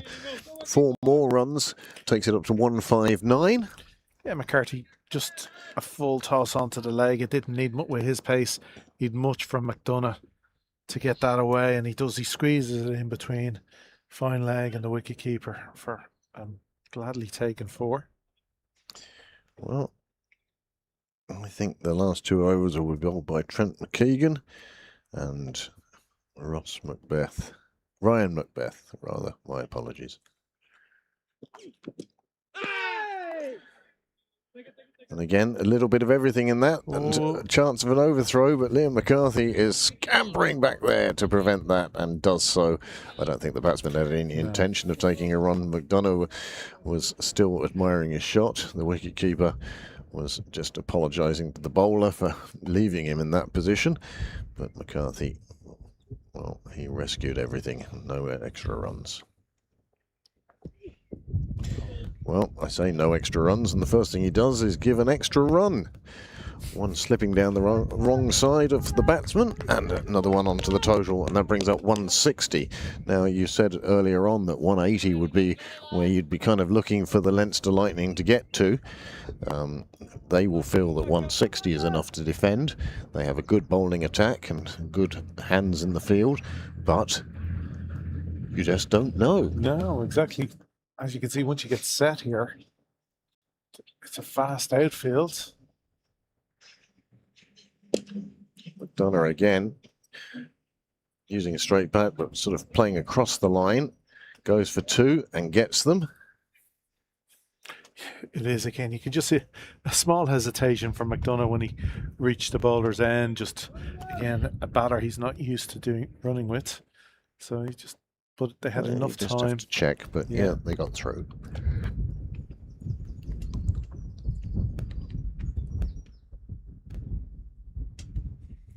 Breeze has picked up again, and heavier clouds on the horizon. Full toss, this time played out in the offside, and the fielder very sensibly says, "Nah, just a single, lads. Just a single." Yeah, Hallard just giving himself a little extra room to get it out there on the offside. Again, this is a good over for the Lightning. The boundary extra, and they've been running really well between the wickets.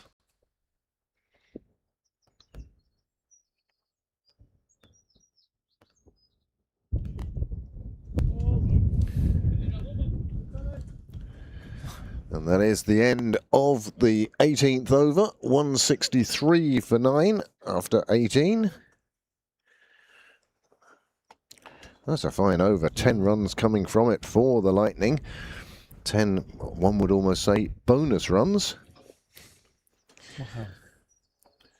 Anytime you're 10 and 11 are in, you do often say they're bonus runs. Devereaux coming back for his 4th over, which goes to show how much I know about bowling changes. You're not quite inside Andy Balburney's head there. Nowhere near. Nowhere near. It's the attention to detail that makes captaincy.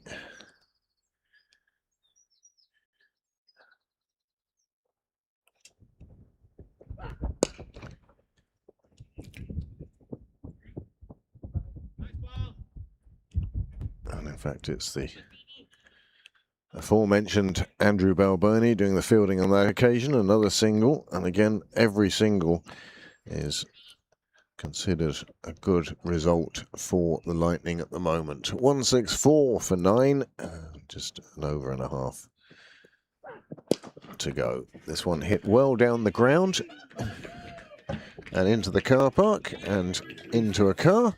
Possibly No window broken, and that is a fine shot. And, well, let's see it again here. He just picks it up. It's in his arc, really. That's the secret to that. The secret to any tail ender with a big shot is the bowler has to provide it. But a top batsman like Lorcan Tucker can take any ball and work it to the boundary. But a tail ender, well, when they get one in the arc, they use their power. And they are delighted with that. he kept his shape so well. That was. He's gone for it again, and he's going to pick up another boundary, but no way was it intended to go there. In fact, it's 6. It's gone all the way. So in 2 balls, opposite ends of the ground, and the result is the same. 6 added to the score. Well, that came nowhere off the middle of the bat, right off the toe of the bat, and even off the toe, it's managed to reach the boundary without bouncing, and another 6, and the score now up to 176, close to that 180 you were looking for, Graham. The quick call of 2, I doubt they will manage there won't be. They're going for it. Oh, And they get there. Oh, that's a good result for the Lightning. 178 now. And now we have machinery starting up again and stopping again. Always good when it stops, a little less noise.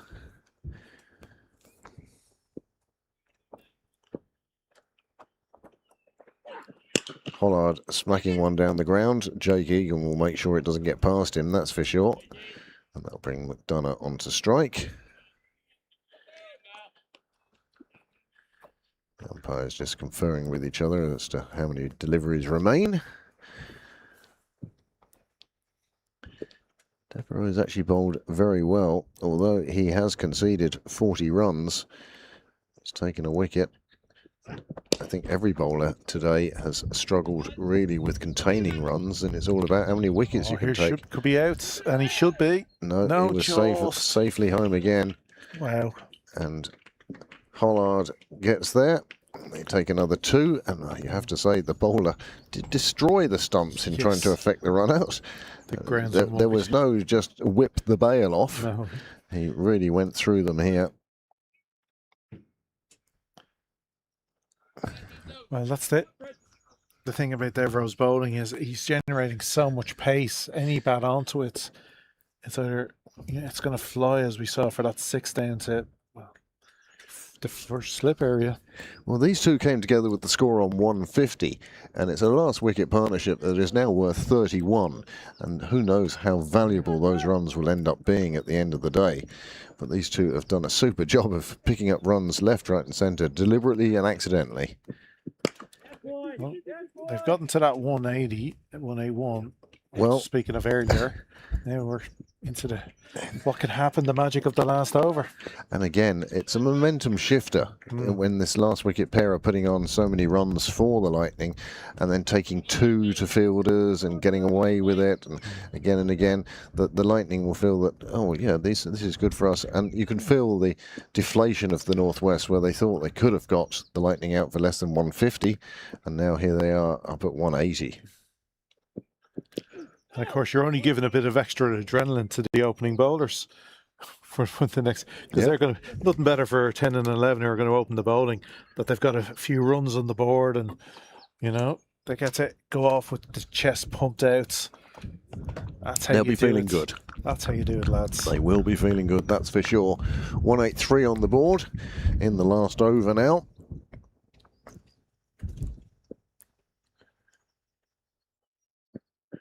Hollard tries to go big, and a nice catch taken by the fielder coming in. He actually delayed his run in because he knew he was going to have to dive, and he didn't want it to be an awkward dive. You could over dive it, so he held back and waited for a second, and he has taken that wicket, and the score then is 183 all out in 19 point something. Target will be 184 from 20 overs, and Graham and myself will be back in a few minutes, let's say 9 minutes, to see the second innings, in fact the final innings of today, and we'll see who walks away with the title of IP20 Festival winners in Sydney Parade, Dublin.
Well, the umpires are heading back out to the middle now. The Leinster Lightning will take the field very shortly, and we see the Northwest Warriors bats heading out to the middle from the Wheelfield Road tents. Well, we're in for a fine final 20 overs of this IP Festival. It's been an absolute delight to bring it to you, and many, many thanks to those of you who have tuned in, to those of you who have sent us feedback. We hope you've enjoyed this festival as much as Niall, myself and Graham have enjoyed bringing it to you. The umpires Aidan Sievers and Sumra, Kay Sumra, taking up their spots in the middle. Andrew Balburney and his opening partner have reached the square, and we will see how things progress. 184 is the target for the Northwest Warriors, and they will be hoping to reach that quickly enough to keep this IP competition still wide open. Matthew Hollard, it looks like, will be the opening bowler from the St John's end. Andrew Balburney will be the batsman who faces the first delivery.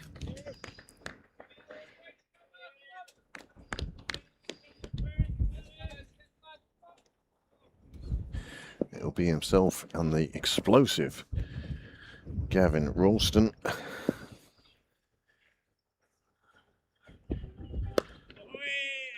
Who will open the innings for the Northwest. We saw Ralston this morning with a super knock in that game against the Northern Knights.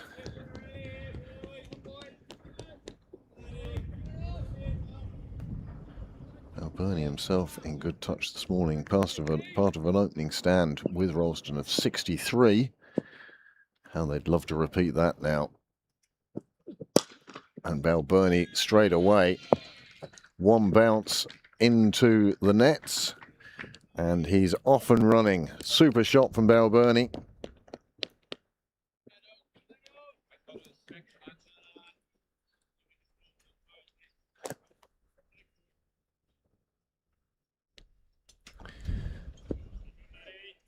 Four runs for Balburney at the start. Tim and Harry Tector are the mid-on and mid-off as Hollard comes in. And Balburney, with disdain, smacks him down to the boundary, where my co-commentator slowly making his way back from the bar. It's good to have Colin with us today.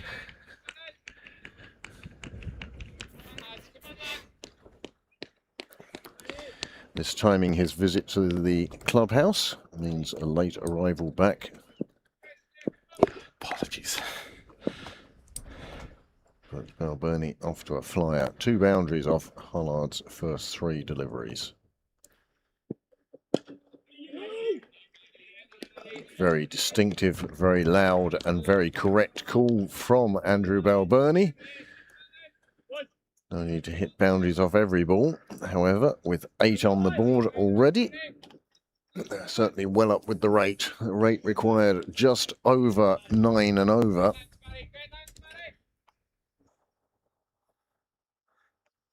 The key for the Lightning here today is if they can get those wickets in the power play that the Warriors did.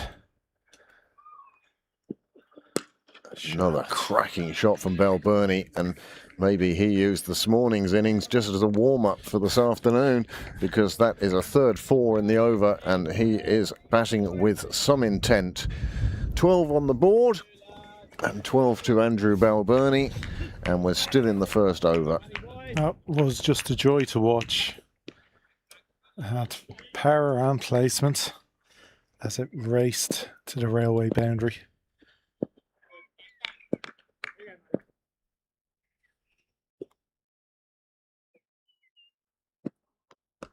And now delicate Well, just doing enough to retain the strike, one suspects. That is the end of the first over, 13 coming from it. A far better over, the first over for the Warriors than it was for the Lightning. Remember, the Lightning lost Tim Tector first ball, Harry Tector in the second over, and then they lost Stephen Delaney in the third over. And it wasn't really the start they wanted, and in fact, it probably left them, I don't know, 20, 30 runs short of where they would have hoped to be otherwise. It has been a run fest of a wicket, this pitch number 7, over the last 2 days. And the 2 sight screens just getting moved there now. There's the other key in those 3 overs where they lost the wickets, where they only went for 9 runs, as you say, and already 13 in this first over. Well, certainly up with the rate. Jai Mundra will take his first over from the nursery end, left arm over. And Balbirnie this time has not got the power onto it, and he's only found Harry Tector, and he's lifted it to mid-on, and that is the first wicket to fall with the score on 13 in the second over. Well, we shall wait and see, but it could be that wickets are what the Leinster Lightning need, and they've picked up a very important one there. Andrew Balbirnie just not getting that one quite off the middle of the bat.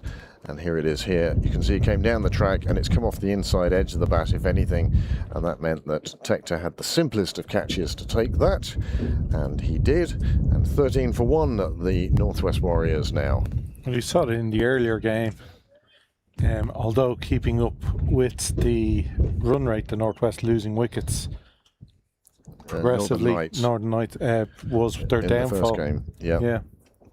Again, scoreboard pressure at any level, whether it be Division 20, the Development League, or wherever you're, even the Taverners, scoreboard pressure is a real thing and can cause real problems. Next batsman has come in, number 11 on his back, and I'm delighted to tell you that that is the magnificent fielder we've seen all day of Jake Egan, and now with his primary concern, which is his batting.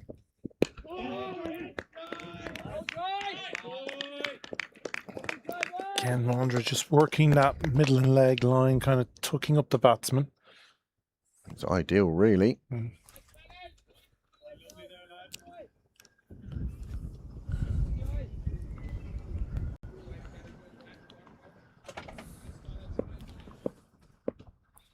Well, it's 5:30, 20 past 5 on a Wednesday afternoon. Where else would you be? Oh. Nothing kind of shot there.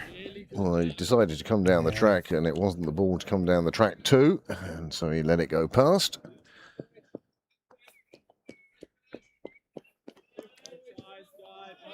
And one of the keys for Leinster was in their batting, very few dot balls.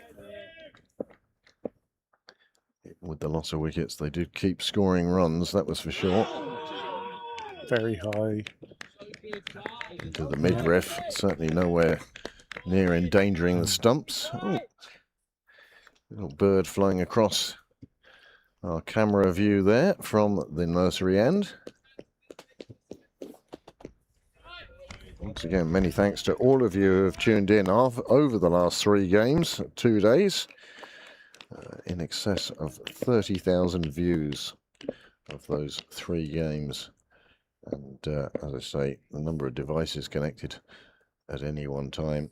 We've been setting records all over the place for Pembroke Cricket Live. 1,200 plus devices connected at the same time.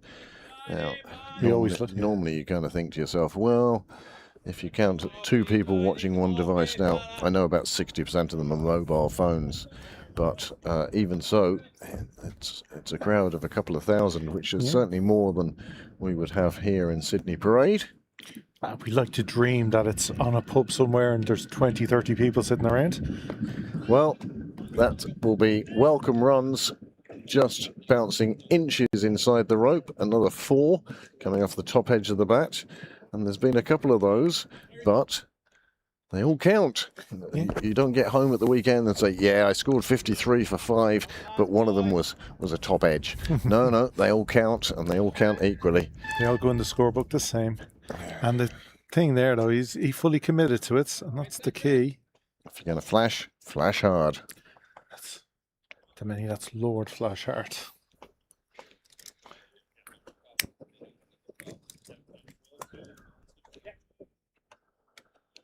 Well, Going to see a change of bowling. they are 10% of the way there. They've used 10% of the overs. The score after 2 is 18 for 1. Going to see the Leinster debutant, Byron McDonough.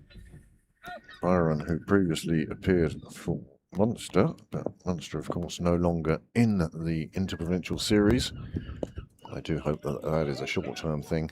Oh, that's going to be that it. is fabulous. That is absolutely fabulous. Ralston has to go. It's a direct hit by that most wonderful of fielders, Krista Freitas. He has done for Ralston. Number 16 getting out number 16 with a direct throw. You can see, well, you can't quite see, but you will see just 2 stumps remaining standing. He did knock that stump a long way out of the ground. They've called here Ralston going for it, and the left-handed De Freitas, well, left Ralston 2 paces short, and that is a second wicket down. And what a start to the over for Byron McDonough. He doesn't get credit for the wicket, but he will be delighted to see a second Northwest Warriors wicket fall. What a piece of fielding that was, knocking out one of the stumps and left Ralston well short, and that will put a smile on the face of the Leinster Lightning players. Yeah, it would have been Ralston calling the run, but I think he realised about 5 yards short of the crease that there was no point in even putting a dive or sliding a bat in. A halfway decent throw, and it was more than halfway decent. It was going to get him. Oh, it certainly was. Super throw, that. Super piece of fielding. And it just goes to show how important fielding can be to a team, a total, or even a match. Just as important as some of those catches earlier. McDonough in. Good length, forcing the batsman up onto his toes. He plays it away through the point region, and he'll be happy enough to get off the mark there. Scott Macbeth is the new. Well, it was Mondra. I thought it was Krista Freitas, but Mondra So it was did I. who did the fielding, and we'll give him the credit for that. I should have known, actually. Just a height thing, really. McDonough goes short. It's played out to the leg side. It will bounce inside the rope a couple of times before reaching Cyril's way, and that is a nice boundary from Egan, proving he knows both sides of the boundary as batter and fielder extraordinaire. It was a free hit almost, with there's nobody anywhere close, deep square leg, the nearest fielder. So if he's going to bowl that length, it is almost a free hit for these batsmen. He does it again. And what's the definition of insanity? Do the same thing again and expect a different result. Well, he did get a different result because this one has gone for 6, the previous one only 4. But 10 off 2 deliveries. And McDonough, well, he did hurry the batsman a little bit. It probably went a bit more behind square than Egan wanted. But Egan well up to the challenge of that one and has put it away beautifully. Super shot, that. Yeah, McDonough will be disappointed. The batsman is just going to, anything like that, rip onto it. Much better this time. And a super piece of fielding by Tim Tector. Means the straight drive doesn't get any more than a single. And that will bring the new batsman to face. That's a much more defendable length from McDonough. So the skipper will be hoping he gets onto that.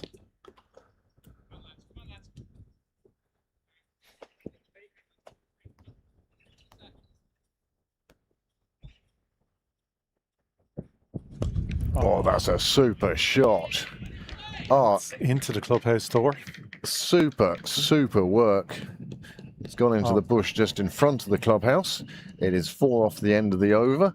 And look, he just gave himself so much room and then just flicked it away, did Macbeth. And we know what a capable player he is and has been for a number of years now. The score after 3 overs has moved on to 36, but 36 for 2. Yeah, McDonough will be disappointed that over. You have to say he was drifting mostly onto the leg stump with all of the deliveries. And he got punished 3 times on the leg side. There was one, the first one, which is the run out. It was on leg stump, but it did get the wickets. Another one hit down the ground and another boundary. And the Warriors and Jake Egan in particular, and well, I know they're keen to get back to the northwest. But by golly, they're looking for these runs in a hurry. I suppose it's a good thing to sort of build a cushion so run rate doesn't really come into it. They took 18 off McDonough's over, and the score 36 for 2 has just been added to, and now they're up to 40 for 2 in the 4th over. Oh, it's a magnificent start from the Warriors. Obviously, the 2 wickets they'll be disappointed with, but this is a great run rate.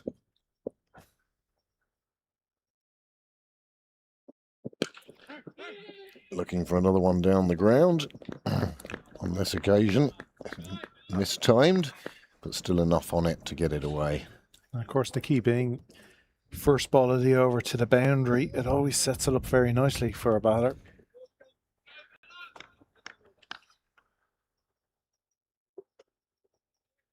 $41 for 2. The runs just keep coming. Well, he tried to go short on that, and the batsman had come down the track, and it's another boundary, and the run rate continues to soar. 45 now.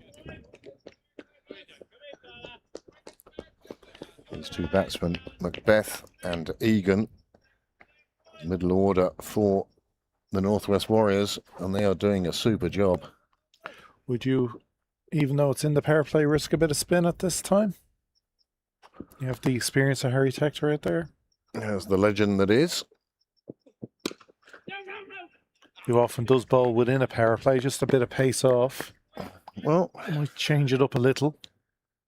You are chasing wickets now, and spinners are often the way to get those wickets, but can be expensive. But the fast bowlers how long do you leave it before you bring them on anyway? Yeah, I wouldn't mind seeing a little bit of spin, even Gavin Hoey inside the 6 overs.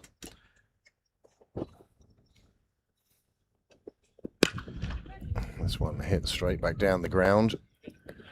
Tector HT. Tosses the ball to Tector TH. And they give it back to the bowler. Generating some good pace, but at the moment, that pace being used against the Leinster Lightning bowlers.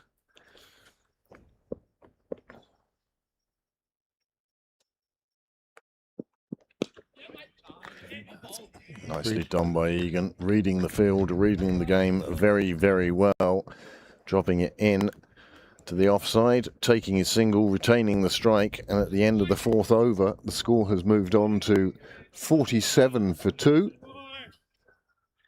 9 coming from that over. Another successful over for the Northwest Warriors. 184 the target. It is going to be McDonough to continue from the St. John's Road end.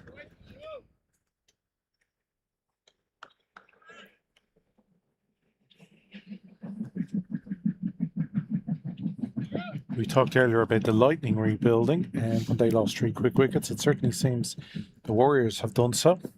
I don't think anybody's rebuilding in these T20s. This could be trouble. And Tucker throws and just misses the stumps, and a good bit of backing up in the end by Harry Tector prevents any overthrows. But the Northwest Warriors causing their own difficulties then. There was yeses and nos halfway down, more than halfway down the track. Macbeth had to go back. He was going to be in trouble, but the throw was wide of the stumps. Would have been difficult for the umpire to give a decision there. The positioning where the runner went back to. McDonough in for a second over. His first cost 18. This one judged to have come off the inside edge. Another run to the batsman. I'd say the umpire must have been delighted that didn't hit the stumps, because with the batsman going behind his back, it would have been an impossible decision. Well, we wait, we see.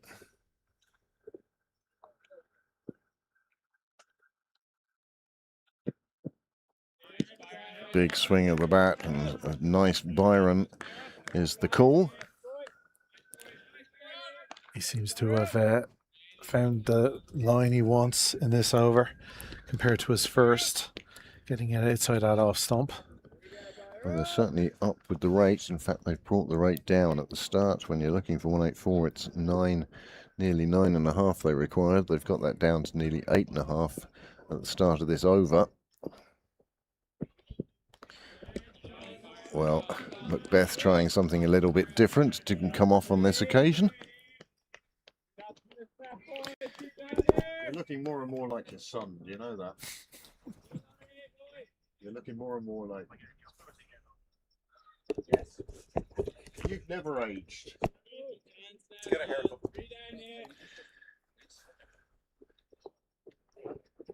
This game right in the balance now. There's no way of knowing which way it's going to go.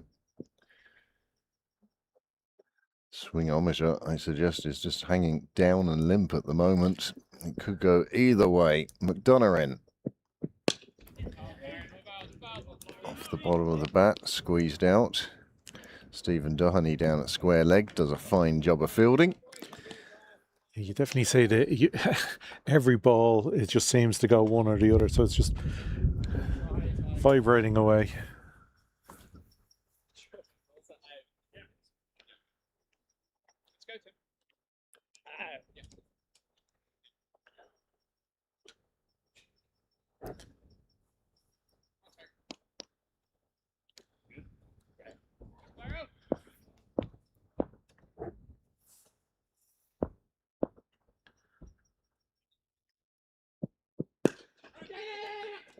Good call, good quick call. Fielder fumbles the pickup, gets through easily to Egan. He retains the strike again for another over, and the score moves on to 50. 50 for 2 off 5. By comparison, the Leinster Lightning were 37 for 3. And so the Warriors will feel that, well, they're in control of this game right at the moment. Well, definitely compared to the first innings. Two batsmen, both seem to have found, their eye. They're seeing it well. They're using the pace. More importantly, they're just placing it really well. We are going to see our first use of spin today from the Lightning. George Dockrell. Well, George, very economical yesterday, and in fact one of the most economical bowlers in this series, although this is only the 4th game of the series. And I think it's a good move here as they go into the last over of the power play. Well, you have to say the most experienced player on the ground. Do you have MV play open there, Sorry. Graham? Tell me what the score was at the fall of the second wicket. Dockrell going around the wicket to the right-hander, as he so often does.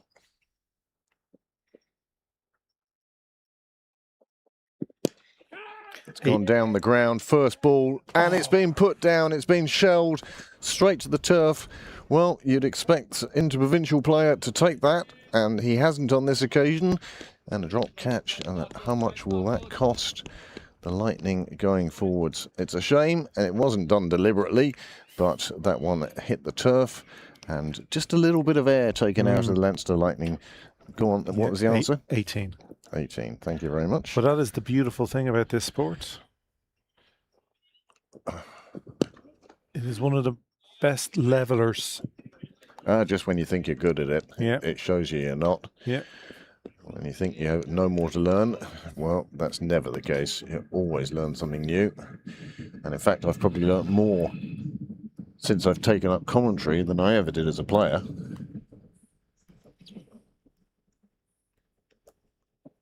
I'm not going to claim I've learned anything. I'll let others. Change of bat now for Jake Egan. He's obviously decided that that middle on that one wasn't big enough, or perhaps he's felt a crack in it, or whatever. However, he takes his place. Maybe it didn't sound right. Another excellent delivery. Faster. Pushed it through, didn't he? Yeah. Again, you're the most experienced player on the grass. There is the Northwest tent, where hopes will be high that they can chase down this 184.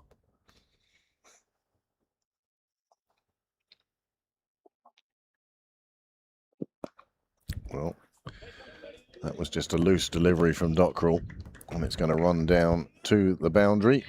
President of Cricket Leinster on another lap. Certainly getting his steps in today is Mr. President. And you can see here Dockrell just drifting down to the leg side, and Egan wasn't going to miss out on that, and bisected the two fielders and picks up another 4 runs. The score now 56 in the 6th over, 25 and 14 respectively for the batsman. Much better delivery from Dockrell, a misfield, and another one that slips through to the fence, another 4. That brings up 60. We often say in the club games here, it is a very difficult position fielding the other side of the artificial. Just bouncing over the artificial. That one, getting under the fielder and running away to Cyril's way. Keegan Shipp making no effort to do the fielding, or Harry St Ledger rather. Oh, the simplest of caught and bowls. Wasn't Dockrell's best delivery, but it did enough to deceive Jake Egan, and he could only pop it back up to George Dockrell, and a 3rd wicket has fallen with 60 on the board. It was a partnership of 42 and a very good partnership for the Northwest, but now that's over, and we will bring in a new batsman because of that shot. It just cramped him. Yeah, and he didn't get it around the corner. That's what he was hoping for. And yeah, just managed, as you say, just pop it back. Not easy, because it was going back at a good rate. I think given its time again, he'd step inside this and put it away to the leg side. Instead, he tried to power it back past the bowler, and that wasn't to be. And George Dockrell took a caught and bowl that his captain, Lorcan Tucker, seemed delighted with. I'm surprised, actually, considering his previous shot was that pull to leg that got him to 4, that he didn't look that way again. It just got absolutely cramped up there. No room to swing the bat, and all he could do was pop it back to Dockrell. So that is the end of the power play. There are 3 wickets down, 60 on the board, 10 coming from the over, but more importantly, Jake Egan back in the shed. Yeah, that's a big important wicket for the Lightning, and we'll see Gavin Hoey brought into the attack from the St John's Road end, so leg spin following off spin. One sec, Gav. But yeah, as you say, getting that wicket is huge for the Lightning. They'll be hoping that just puts a few little breaks on the Warriors, who are, you have to say, 10 and over is a great rate at the moment. Introduction of leg spin now from the St John's end. Gavin Hoey had success here yesterday, and his first one is hoiked into the leg side for a single. Now, just to remind you that the NV graphics we have on the screen, not ideal, but they're providing the information that we do require, and so we are grateful for that. And of course, Andrew Mooney and James Martin, who are providing the information there, and in fact doing the live scoring. CJK, club sponsors, do provide a lot of money and have helped us greatly in the media side of things. Hoey gets one through to Tucker. And as just want to remind you that there is a donations page, a link for which is on the description of this very video, and we thank anybody who is helping us out that way with new equipment, etc. Certainly not wages anyway. Damn it. Another single taken. These two just wanting to establish themselves, get a partnership up and running. It's Ben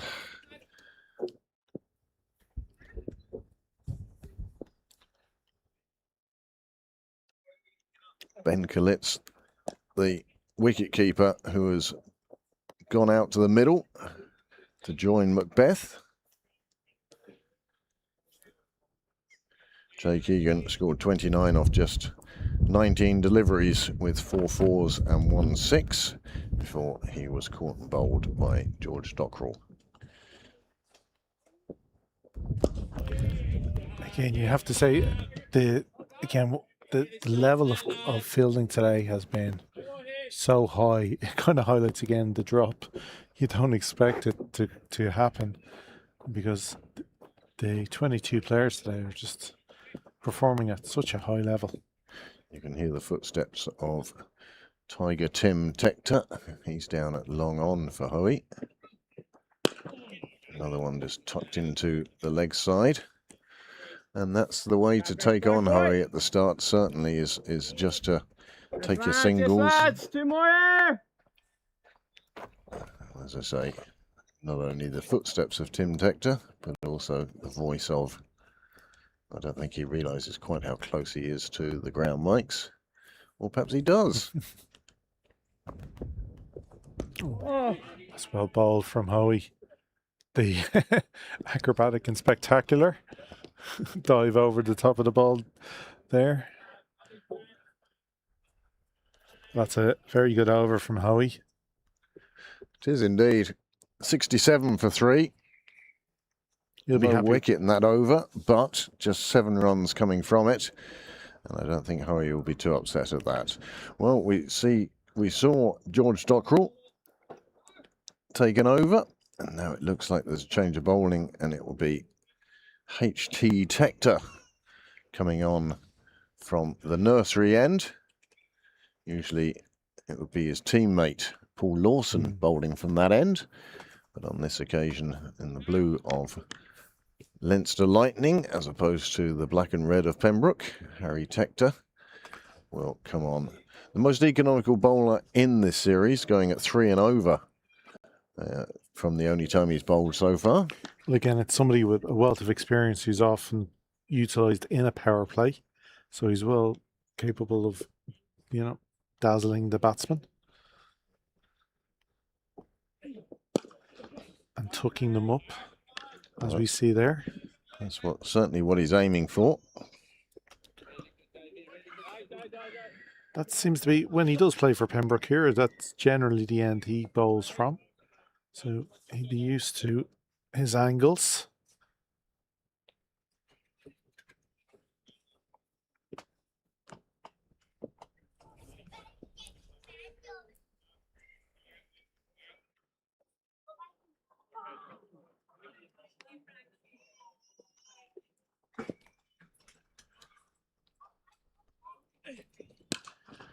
Big blow off the bat, and that one will reach the rope. It's another 4 onto the total, and Kalit's really hitting his stride now.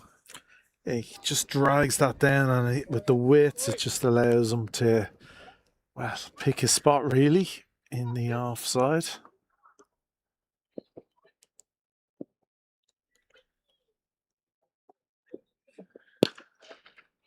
A loose delivery from Harry Tector on this occasion, and that one actually does hit the bicycle that's guarding the Wheelfield Road gate. Another 4. The score now shooting along. It's gone to 76 in this, the 8th over. 9 coming from this over so far. Yeah, the Lightning could really do with a wicket or two just to slow that right down. It's dragged again. It's just not coming out of the arm freely at the moment for Harry Tector. No, you have to say that's 3, just a little bit short of where he'd want it to be. It's that difficulty for an off spinner.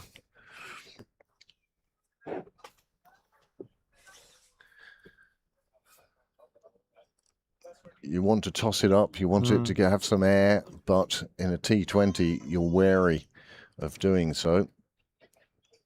That looked a bit better on length, and it was the one that he was pushing through.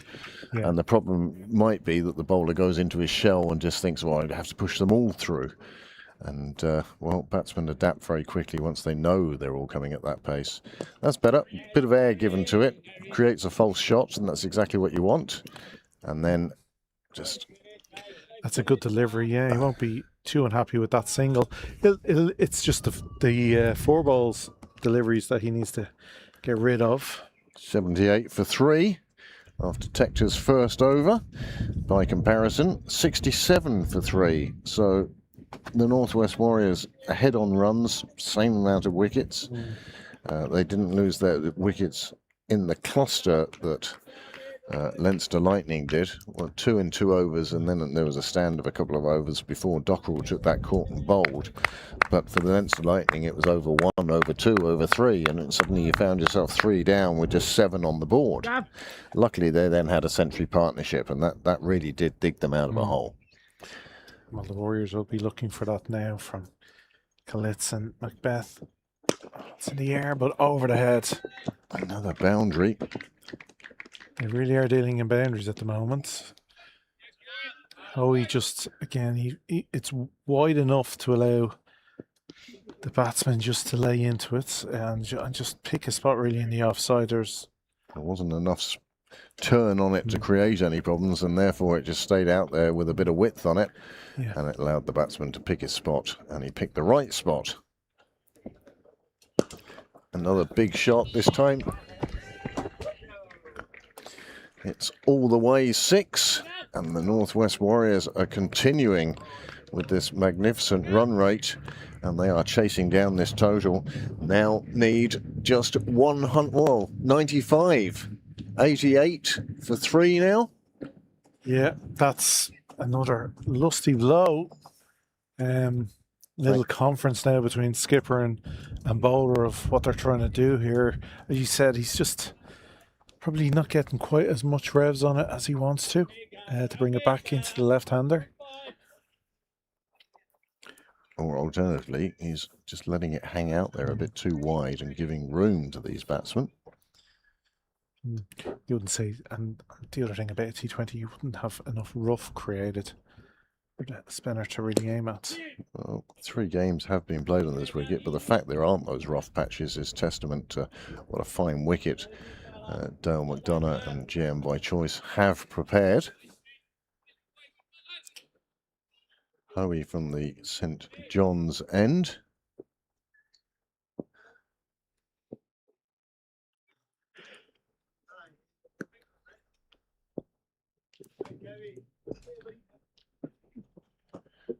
Goes for the reverse, doesn't come off with a full hit like he would have wanted, but he got enough on it and it went fine enough that it's run away to the boundary, just enough to get it past Tucker. Well, almost actually the better shot he could have played with that placement, because as you say, it's just run away very nicely for 4, and this is turning into a huge over for the Warriors. 93 on the board, 15 off the over. Oh, big and rightly called no. Well, the non-striker leaning on his bat like a council worker at a pothole. When you start fixing potholes, you can start taking offence, okay? For my fellow workers, I will. To that. Onto the back foot. Hoey does well.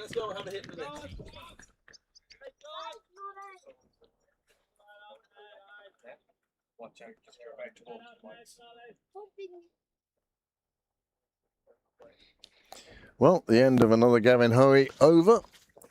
93 on the board, 3 wickets down, 9 overs gone. And it's like that's very similar. Well, they're not far off each other. The thing is, the Northwest Warriors know what they're chasing. The Leinster Lightning just knew that they had to keep going. Yeah, the Warriors have that advantage of being able to maybe time their innings. Another change of bowling now. And Matt Hollard coming on from the nursery end. His first over was the first over, and now he'll be finishing off the first half of this.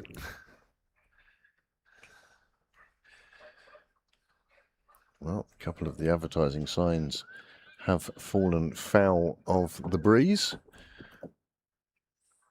I'd ask Bill Dwyer to put them up, but I don't think I'd get the right answer. Ah, Okay. one game at a time.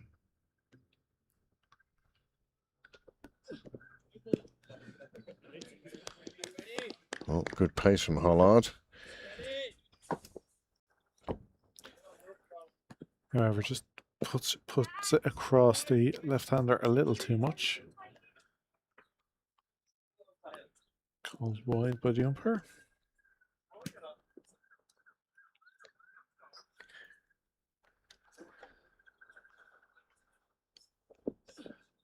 And that's definitely a bit too far. You can see how wide Tucker is taking it. Yeah. That the umpire's likely to extend his arms and give another ball and another run to the Northwest Warriors. They approach 100. They just need another 89 now. Well, we spoke of it in the first innings, how a left-hand, right-hand combination can upset a bowler's rhythm. Oh, that's a much better line. And it's the wickets that the Lightning needed. Well, the fourth wicket falls with the score on 95, a partnership of 35 between those two. But as you said, Graham, it was the perfect time to take a wicket. It is the 10th over and 4 wickets down now. And in fact, that almost puts the Lightning nudging ahead, perhaps. Possibly, but the skipper will be delighted with this. He made the change in the bowling, and Hollard, yet for the first time in the over, just managed to get his line right after starting with those couple of wides. And he how often it is, though. You see that where a bowler does. Usually, it's one down the leg side, one down the off side, and then one down the middle. But it wasn't to be on this occasion. In fact, he got the right line. Not a huge edge, but enough to take it to Tucker's waiting hands. The batsman himself extremely disappointed. You could see that by the way he slapped his thigh. And, well, that's Ben Kalitz on his way. I have to say again, not much use to the feet there, and that seems to a few of the batsmen today has been their downfall. Just Now, he was stretching out. Now, here, the incoming batsman was the hero of the first game for the Northwest Warriors. He scored a lovely half-century, mixing power and placement. And Gareth Delaney now in the middle once more, with the Warriors needing, as I say, 94 runs, but with only 6 wickets left, and the swingometer just hanging limply, unable to make up its mind. It really is difficult to call at this stage.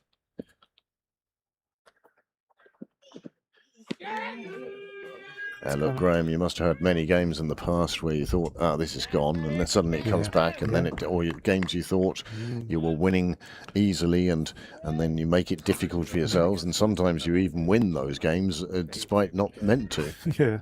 Well, William Dwyer in the background on your ground mics there, trying to give Byron McDonough a piece of his wisdom. It won't take too long. Oh, in fact, he's moved on already.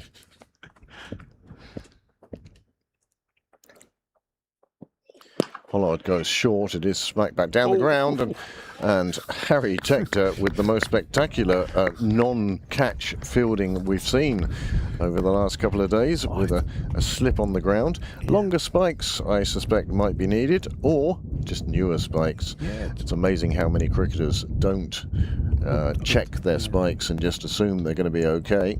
Yeah, we see here. It's just a change, and slip. Yeah, there we go. It just went under it. I think that might be cut. I think that might be one from, what were they called? The Animaniacs. They would have a slip like that, where your ground just disappears from beneath your feet. Nicely on top of that. We'll want nothing more than a single, but Delaney's tall enough just to be able to stand up and put those back down onto the ground. Yeah, he's done good work there today. Like that, Hollard went with 2 bumpers to him, and the first one didn't quite come off for Delaney, but that one he was able to get on top of and just get it out into the leg side. Breeze gusting at the moment. One moment you can hear it across the ground speakers. Yeah, earlier on in the day, the flag was constantly outstretched. Now it's up and down, giving an idea of that gusting nature. Well, this morning it was actually completely limp at one stage. With nice blue skies. It looked like we were going to have sunshine for the day, but no, the forecast did tell us there was going to be clouds coming in, and it's overcast.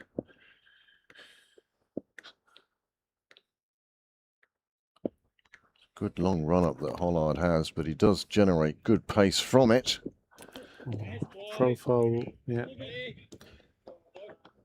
But the batsman coming right across the stumps, the umpire deciding if he'd stayed still, he could have played that. If he'd stayed still, it would have hit him. Yeah. That's the silhouette wide, or non-wide. Yeah, that was a picture. One of the Leinster Lightning squad players down at the other end of the ground. Pembroke's own Josh Little. I say Pembroke's, we haven't seen him play in Pembroke colours for quite a few years now. Come on, Gab. But still, I suppose, still considered a Pembroke player. Not turning out for the Lightning on this occasion. Tucker having a few words with various people. He's now taking the helmet to stand up for Gavin Hoey's next over. The score now is 96 for 4 off 10, which is just slightly behind where the Lightning were, but the Northwest are definitely in this game. There's no doubt about that. The only thing they might be a little upset is the number of ones and twos that they're managing to get through in between the fours that they're hitting beautifully. Well, they're certainly up with the required rate. There's no doubt about that. Yeah, I think that's it, Kip.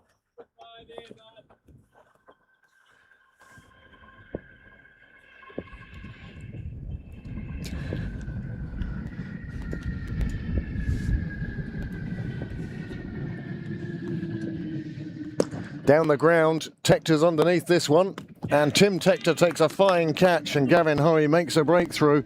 That's 2 wickets in 2 overs for the Lightning, and my goodness, are the Northwest doing themselves no favours at all.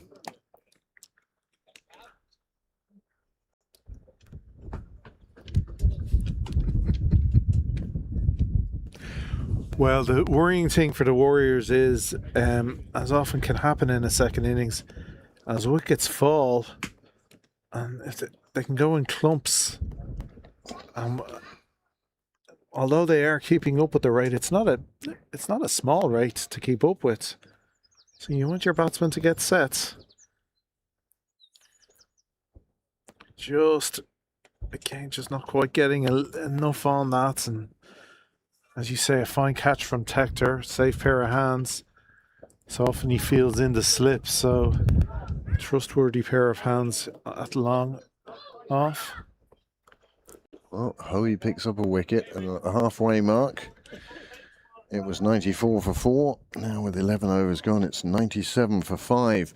And how much batting do the Northwest feel they have remaining? They still need 3, and 84 would be 87. 87, of course, a number buried deep in Australian mythology. However, we're not in Australia, the weather is not Australian, and thankfully the wildlife is not Australian. So we won't worry too much about 87 required. We shall wait and see what happens. See Dale McDonough looking at his phone. Perhaps he's replaying that catch that he called out. Or looking at radar. Probably the rainfall. Because there is a dark cloud over, so there's no chance of rain at the moment, but it is just got a little darker.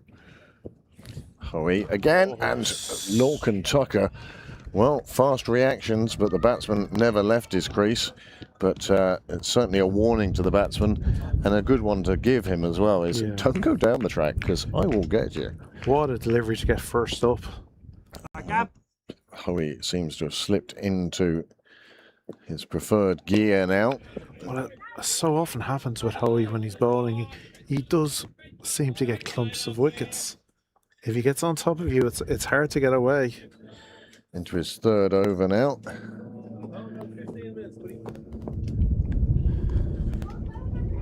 such a weapon for a captain to have, Gavin Hoey.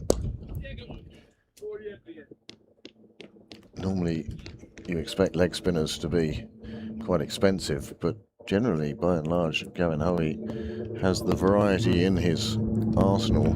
Well, he has a very good, you know, one that just goes straight on. In his arsenal, yeah. but he can pick and choose and show a complete variety to the batsman, and it just doesn't let him settle. I'm not trying to, I don't want to jinx him here, but so often you don't see many drag downs from him. And I know that's probably going to jinx this ball. And again, Tucker just ready to whip off a bail with surgical precision. End of the over. 98 for 5 from 11. Seeing the Air Corps helicopter going above us. I think people can kind of guess from the buzzy noise. Trouble with the ground mics, the headphones on, the gazebo, the building behind us, is sometimes it's very hard to see what direction these planes are coming from. Planes, helicopters, planes, trains and automobiles, I suppose, would be the full way to go.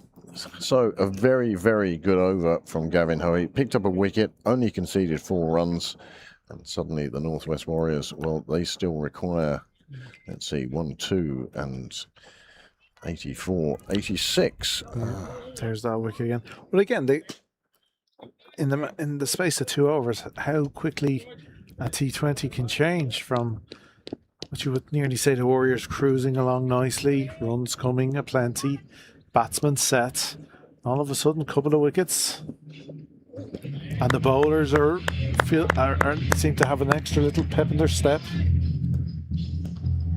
Big old Diesel making a lot of noise, even more noise than a helicopter. The old Rosslare train. Past. Yeah. Hey, man, how are you, man? You up?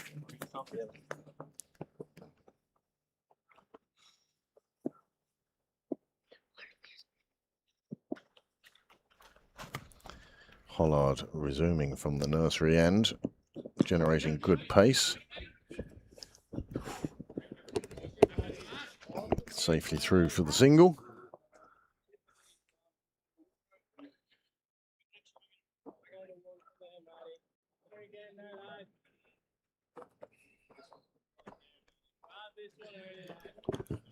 Required rate now over 9.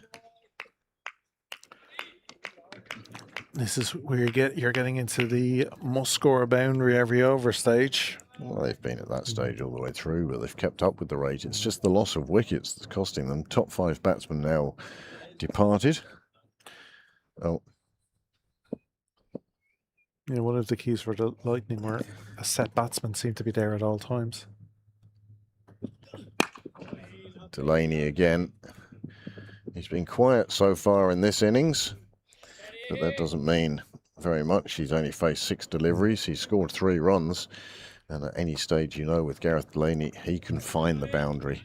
In fact, he can leave the boundary way behind. Very much so. This is a man who's hit 6s at big international grounds, as well as club grounds all over Leinster. As I said earlier, he had a devastating innings here in Sydney Parade in the T20 finals day a couple of years ago for his club Leinster. So he's well capable of taking the mantle and taking on this Lightning bowling attack. Oh, good pace. Really pushing that one through was Hollard. That is a super delivery. Certainly no doubt about what was happening there. It's a great line from him. Hassan Shahid getting his opportunity, coming in at number 7. Liam McCarthy will be next in, and we know what a destructive batsman he can be. Certainly has done that for Railway Union. I think he's batting top 5 for Union at the moment. He has opened in T20s for them. I can well understand that. He is a fine, fine player. Right, well, Byron McDonough was down at fine leg. He's now gone into the ring, and mid-on has gone back to Becker's Barn. Excellent bowling from Hollard. He's bowling at a good pace here is Matthew Hollard. And again, the field changes for Delaney. Delaney, well capable of playing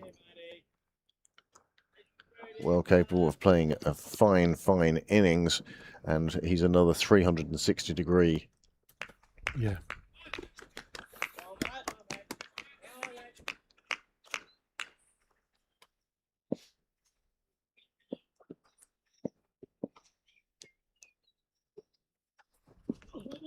Oh, no ball called. I think Hollard had heard the cry of no ball before he put that one down. Almost disgust of, well, I'm not bothering to catch that if it's a no ball. No what's the point? It was a great effort. But more importantly, Gareth Delaney now has a free hit. Not a man you want to. Field can't be changed because they didn't take a single. So we'll wait and see what happens here now. But one suspects there is going to be a big swing of the bat from Gareth Delaney. Slow bouncer. No, fast bouncer. Short, and it's pulled beautifully around the corner for 6. That's a great shot from Delaney. Well, I said it was a free hit. I said there'd be a big swing of the bat, and there was. And Hollard shakes his cap as if it was his cap's fault for calling the no ball. Well, it wasn't. The umpire was holding that for him, and it resulted in a big strike of the ball from Gareth Delaney. And the score now, after 12 overs, 108. 10 coming from that over. Still 5 wickets down.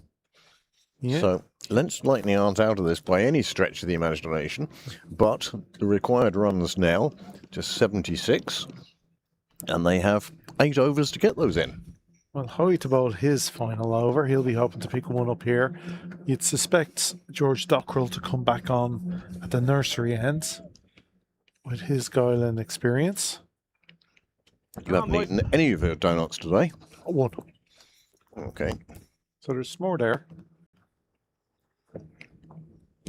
If anybody here at Sydney Parade fancies a donut, do let Graham know. There's plenty of them down here at the gazebo. I like to just, Spread the love. spread the love. Take over from you there.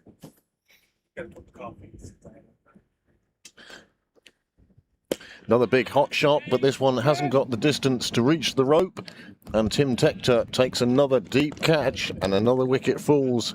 And this time it is Hassan Shahid who has to go. Excellent bowling from Howie. An early loud call from Tector, so there was no chance of the fielders running into each other. And in the end, got around perfectly for him. A simple enough take on the boundary. Well, 6 wickets down. And is this Northwest innings starting to subscribe? I hope you like and subscribe. The innings may be about to subside. A little petering out. Well, you don't know. Yeah. As long as Gareth Delaney's there, then the Northwest have hope. There's no doubt about that. He didn't get a full swing of the bat at that one, and as a result, Tector could take that just a yard inside the boundary. He still could have taken another step back if he'd required to, and he also could have passed it to his partner if he felt he was going to go over the rope. But it's just, you see, the follow-through just stops, and that, I think, takes some of the power momentum away. Yeah. And Tim Tector, you almost thought he was going to throw it to his brother there. Just to say, keep him awake.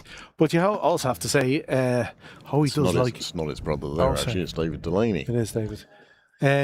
Howie does like bowling to left-handers, and we have another left-hander coming into bat. He likes bringing it back in, and that did tighten up. Like Hassan, the way just brought it back in on him, and just... I feel this is the vital partnership now for the Northwest. Both powerful hitters of the ball. What you'd like to see is just the new batter just taking singles and getting Delaney on strike. That's not McCarthy's way, though, is it? No. Well, he is, like you said, he is a fine batsman. He's a fine batsman in his own right. Yeah. Now, he may feel that he has to go from the off, or he may feel that, yes, let's just give Gareth the strike for a few balls and I'll see what's happening. But again, having played in the morning game, you may feel, well, look, I had a net this morning in the middle, so why not have another one now? I'm warmed up. But there are still big acreage here in Sydney Parade for lots of twos. It's, again, I'd go back to it. It just seems the Warriors are having a lot more dot balls in this innings than the Lightning had in theirs.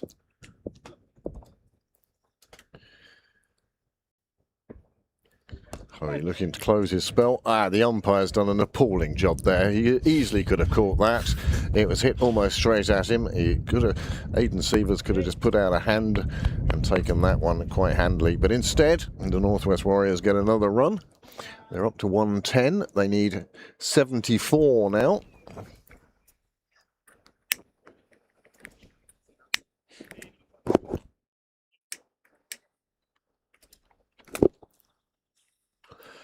And Hurry looking to finish off his 4-over spell. It's a big shot. There is a fielder out there. This is David Delaney. I don't expect him to drop it, and he doesn't let me down either. Another catch, and this time, well, we said that Liam McCarthy could hit a big ball, and he did, but it wasn't big enough. And with the score on 110... And as I said, Gavin Hoey seems to always take wickets in clumps. Well, he's 2 in that over. 110 for 7 after 13. They were 108 for 5, just 1 over ago. And the 7th wicket falls with the score on 110.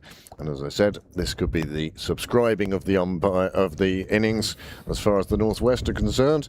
And you can all send your complaints about my pronunciation to www.idon'tcare.com. Just a nerdy stat out kind of for everyone out there. In the first innings, the Lightning had a total of 39 dot balls. So far, with 7 overs to go, the Warriors have 31.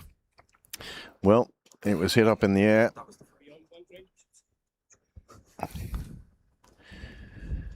There we go.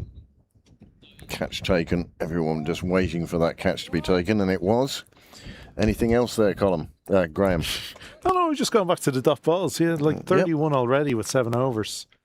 They haven't just seemed to. You just don't feel they're moving the ball around the ground enough to keep like bowlers off their line, off their lengths, as much as the Lightning did.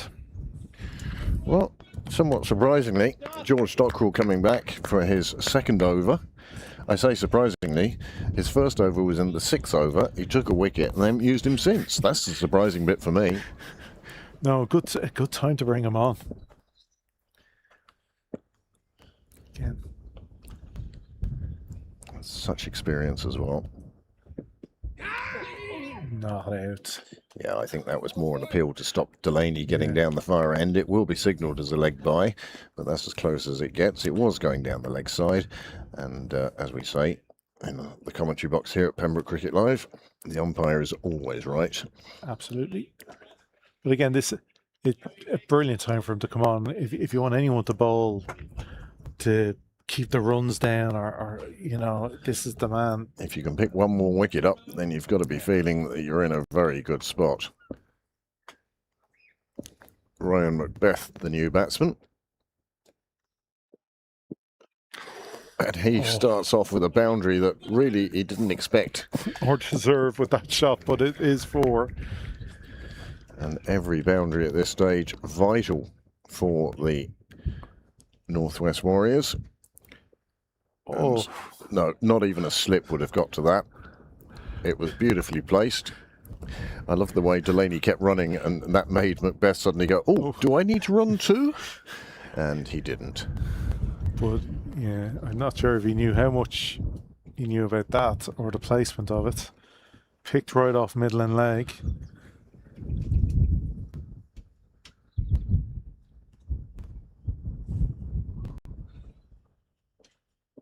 Oh, he'll be disappointed.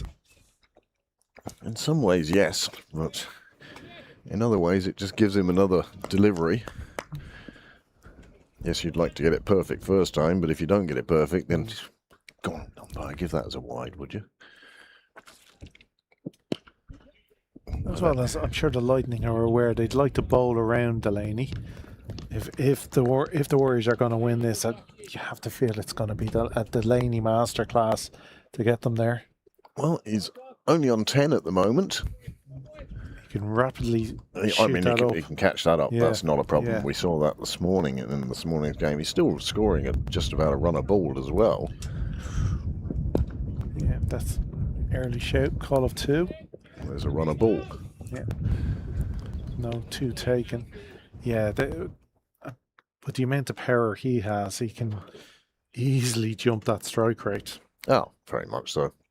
Fine player, Gareth Delaney. But then again, you don't get to be on an interprovincial squad without being a fine player at the very least. Yes. Whereas anybody could pick up a microphone and become a commentator.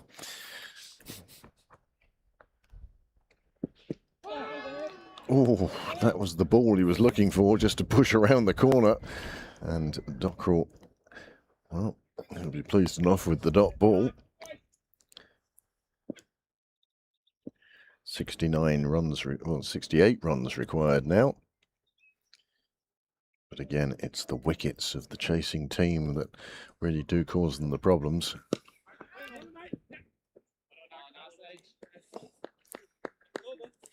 Dot ball, over up, fine over from George Dockrell, and the score now 118. 8 coming from that over. But that's fine as far as the Lightning are concerned. 8 and over won't be enough, or will it? 6 8s, 48. Well, won't be enough then, will it? Let's do a quick Michael Clark calculation. So 184 is the target. They are on 118. 118, which means they need another 66. Oh, brilliant. It was the minus I was having trouble with, because I can do the division quite handily. 66 and 6 overs. Yeah.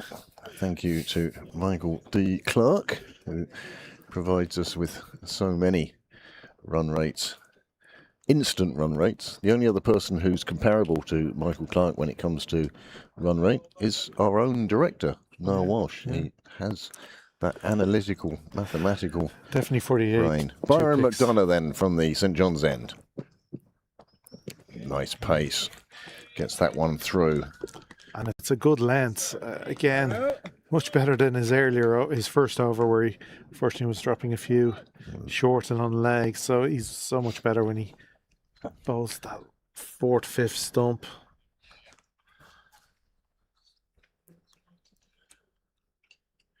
Seven wickets down, but as we say, just 66 runs required now in these final 6 overs. Byron McDonough will bowl 2 of them, one suspects. Again, Logan Tucker doing a good job, just as good as Balburney at captaining the side. They're taking on the fielder, and they will get 2 and 2 quite handily. But again, I don't think the Lightning are too worried about the balls inside the boundary. No, they'll be delighted any time it's a 1 or a 2 at this stage. Because again, we often say at this stage of a T20, you just see that run rate jump and jump and jump if you're any way below it.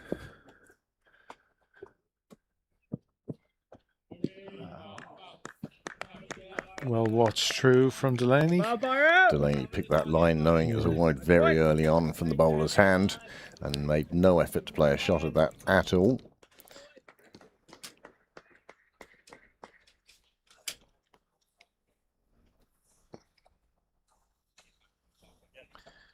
So, once again, many thanks to our scorers today. Nice shot down the ground, but there is a fielder there. Harry Tector doing a super job, just preventing any runs. Delaney now just having the inner monologue that batsmen have when they hit a beautiful shot straight at a fielder.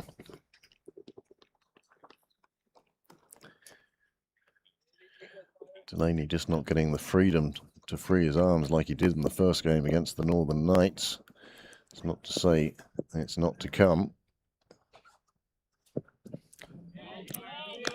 That's good pace. It is called wide.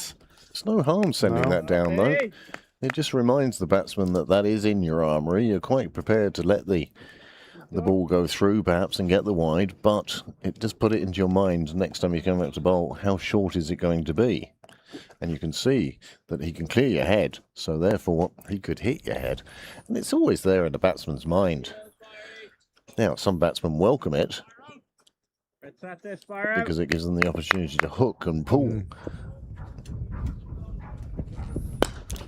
And this time, well, that is a classic shot. That is a real batsman shot, and he has done well there, has Delaney. It wasn't quite That's a very Delaney shot. out of the middle, but there was enough power in it to send it way past the rope and past the spectating Mr. Gill. Thanks, Pembroke captain and Pembroke legend.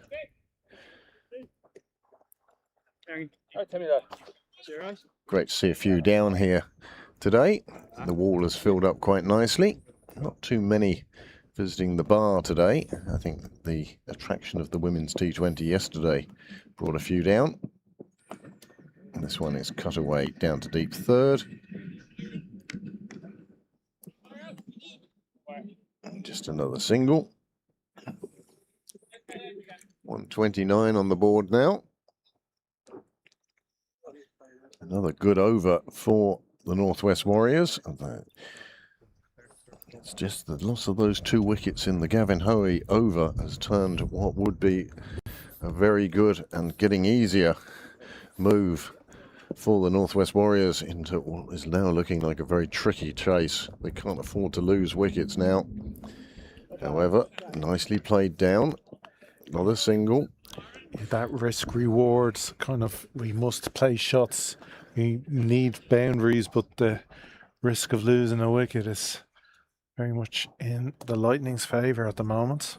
But a good over for the Northwest Warriors, 12 coming from it. They now require 54 from 5 overs. So the run rate now under 11. So a good over from their point of view, but they're very much still in this game.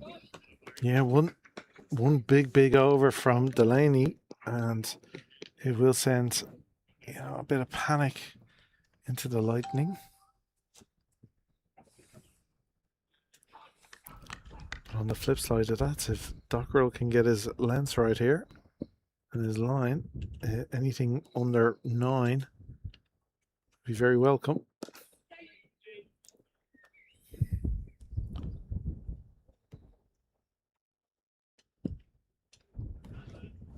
So single taken to start the over. These two doing very well for the Warriors. They've put on 21 for this, the 8th wicket.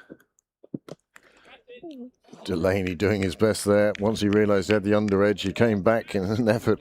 He knew he might have to kick that one away, but it cleared the stumps. Doc will be delighted. He dragged that one down, and just a miss hit from Delaney gets him the dot ball.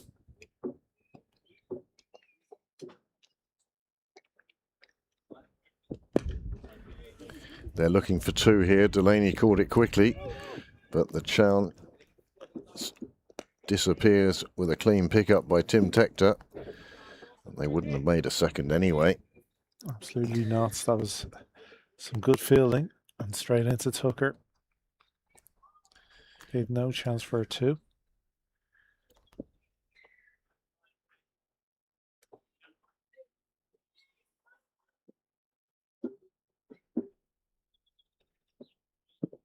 Oh, little inside edge, but it's not taken, doesn't hit the stumps.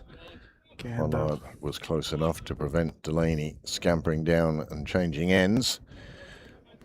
You get the feeling that, well, Delaney's going to have to face most of the deliveries remaining if the Northwest Warriors are to complete a famous victory here in Pembroke. And he does bowl him around his legs. That is the 8th wicket. Score 1-3-2. Now, we did see in the first innings a 10th wicket partnership of 33, and they're going to need something similar here from the last 2 wickets for the Northwest Warriors. They've come close, they have pushed the Leinster Lightning all the way, but at the moment you'd say that that swingometer possibly closer to the Leinster side. Maybe a Brexit vote in it, 52-48. Well, you could see he was just trying to turn that one around the corner and he missed. Dockrell hit and just taking the top of leg. And that's a big, big wicket. A vital wicket for the Lightning, but they get it. And once again, it's the experience of George Dockrell that sees them there. George Dockrell, probably the most successful captain in Interpro history. Won a huge amount of trophies with the Lightning over the last few years. It's handed over the reins now to Lorcan Tucker, and Tucker, well, with victory in this particular game, you'd think that perhaps they will have done enough to secure the IP20 crown early on in their trip to Lisbon at the end of July. Don't forget there is a donations link in the description for this video if anybody is feeling generous or would like to buy Niall a new camera or stand for a camera. Trent McKeegan is the new batsman as Dockrell finishes his over, the 16th, and it's 1-3-2. Just 2 coming from that over, as well as the wicket. And it was that frustration of not scoring runs, I think, that caused the pressure that then brought the wicket. Yeah, no, it was the perfect time to bring back Dockrell and picking up that vital big wicket, as well as only 2. And like I said at the start of the over, Lightning would have been happy if it was 9 or less, and it was infinitely more than that. And taking the wickets, just the 8 extras in 16 overs. 6 of those have been wides, 1 leg bye and 1 no ball. No byes, so time to just big up Lorcan Tucker. He's done it with the bat, he's done it with his captaincy skills, and now he has had a fine job as wicketkeeper. No byes getting past him. I remember Lorcan when he was a medium pacer. I mean, he was 13 at the time, but he was a medium pacer and was better than many, many players on the fifths. But then took up the gloves, and what a fine job he has done today.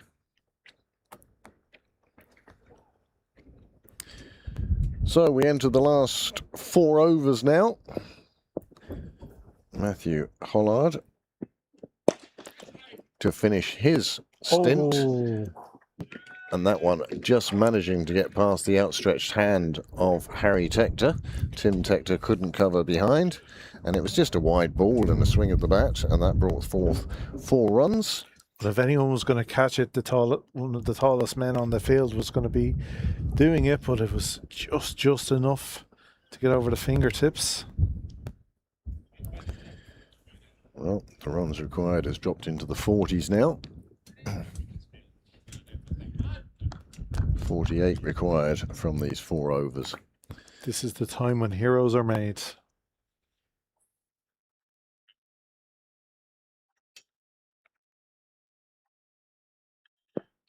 Delaney. Well, Hollard thought that Tector was in with a chance, and Delaney now has hit supersonic mode. I think you're going to see plenty of that blade flashing in the sun. Well, you'd suspect he'd be turning down singles at this stage. It's keep as much as the strike as possible.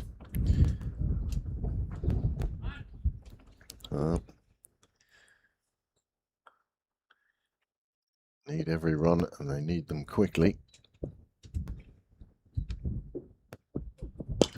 Well, there's 6 of them.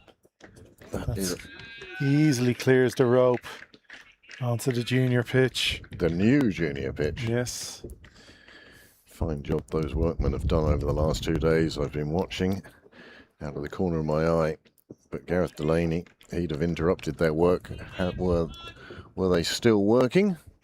And that was a super, super shot. 6 runs takes the score now on to 142, and just 42 required from these 4, well, 3.4. 3.3. Well, again, anytime, as long as Delaney is there, there's a chance. As he's shown, 10 runs in the first half of the over. Shows he's capable. He faces the majority of the deliveries left in this game. It's going to be Also, close. We don't know anything about the time limits on this game. No, true. Nobody has brought that to the fore yet. I don't, yeah, never look at that really.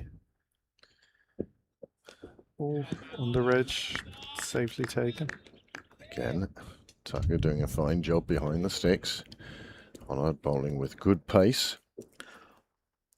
But you suspect Delaney's not interested in singles. He wants to keep the strike. Just a little roll of the fingers across the ball there from Hollard.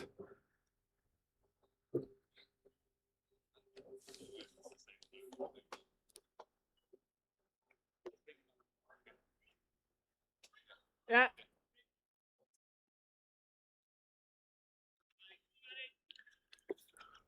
Well, long on and long off, well and truly back for Delaney. Square leg into the ring. And another big shot. Chance. And Tector takes it inside, and this time it's Harry Tector, and that is the end of Gareth Delaney, and one feels that is the end of the challenge from the Northwest Warriors. 142 for 9. They still need 42 runs. As I said, it would have to be a last wicket partnership that you will not believe. But they are in this game still, and this game has gone back and forth as to who's ahead and who's behind, and well, no decisions made and nothing made as yet.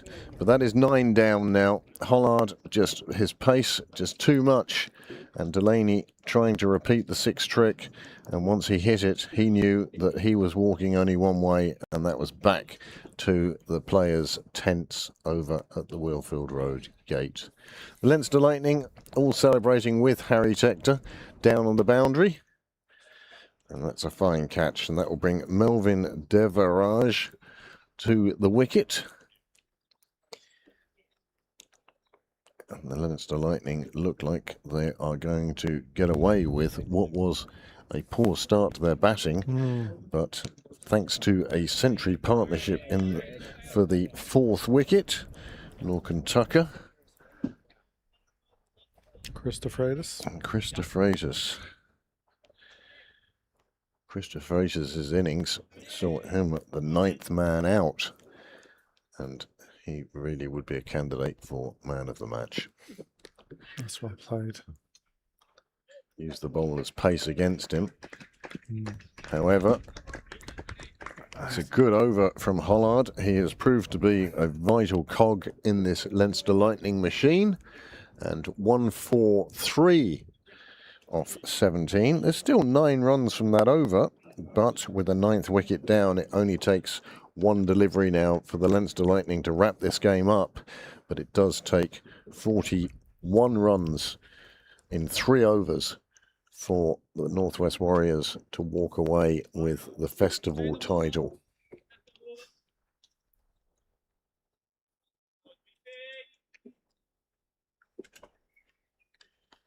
So, the reintroduction of Mandra from the nursery ends.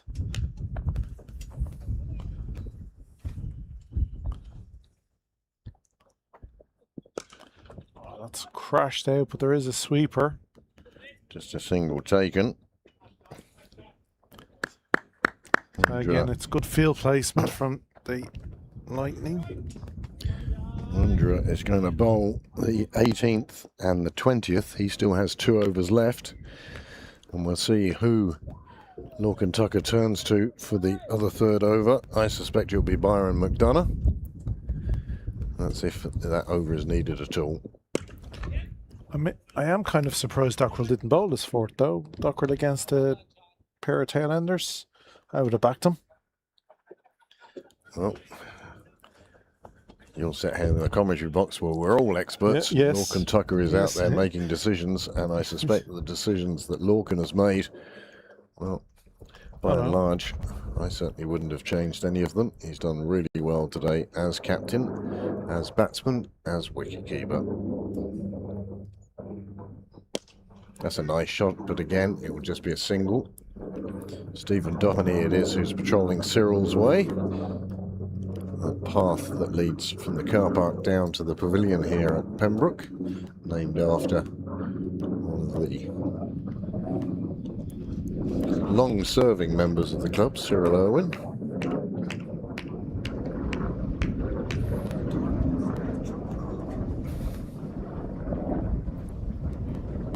Short one, nice delivery. That's really well bowled. The direction on that was gave the batsman no chance. Trent McKeegan it is, who's trying his best to get the Warriors to this finish line, but it's going to be a tough one for him now. A top order batsman would have had trouble with that, so very unfair for a tail ender. They have to navigate it. Well, they will take the single.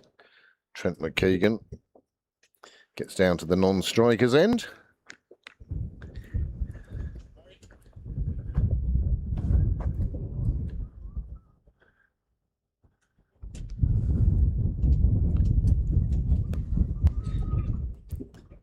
This would be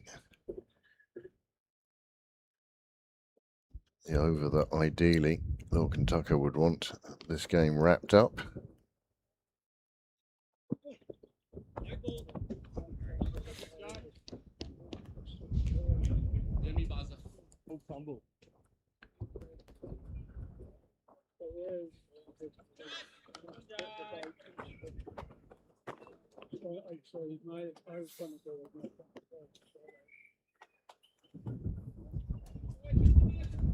No, I won't.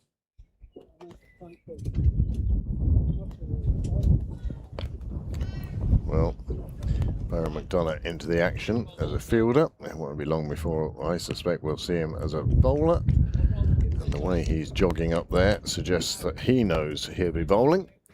149 for 9 off 18. And it has proved to be that that last wicket stand of 33 for the Leinster Lightning is going to be the difference between the two teams.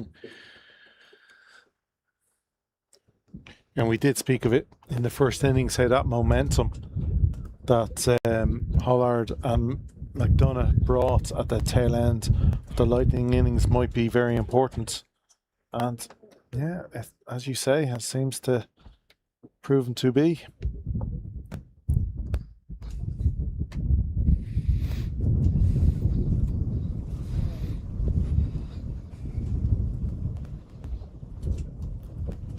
Oh, cracker.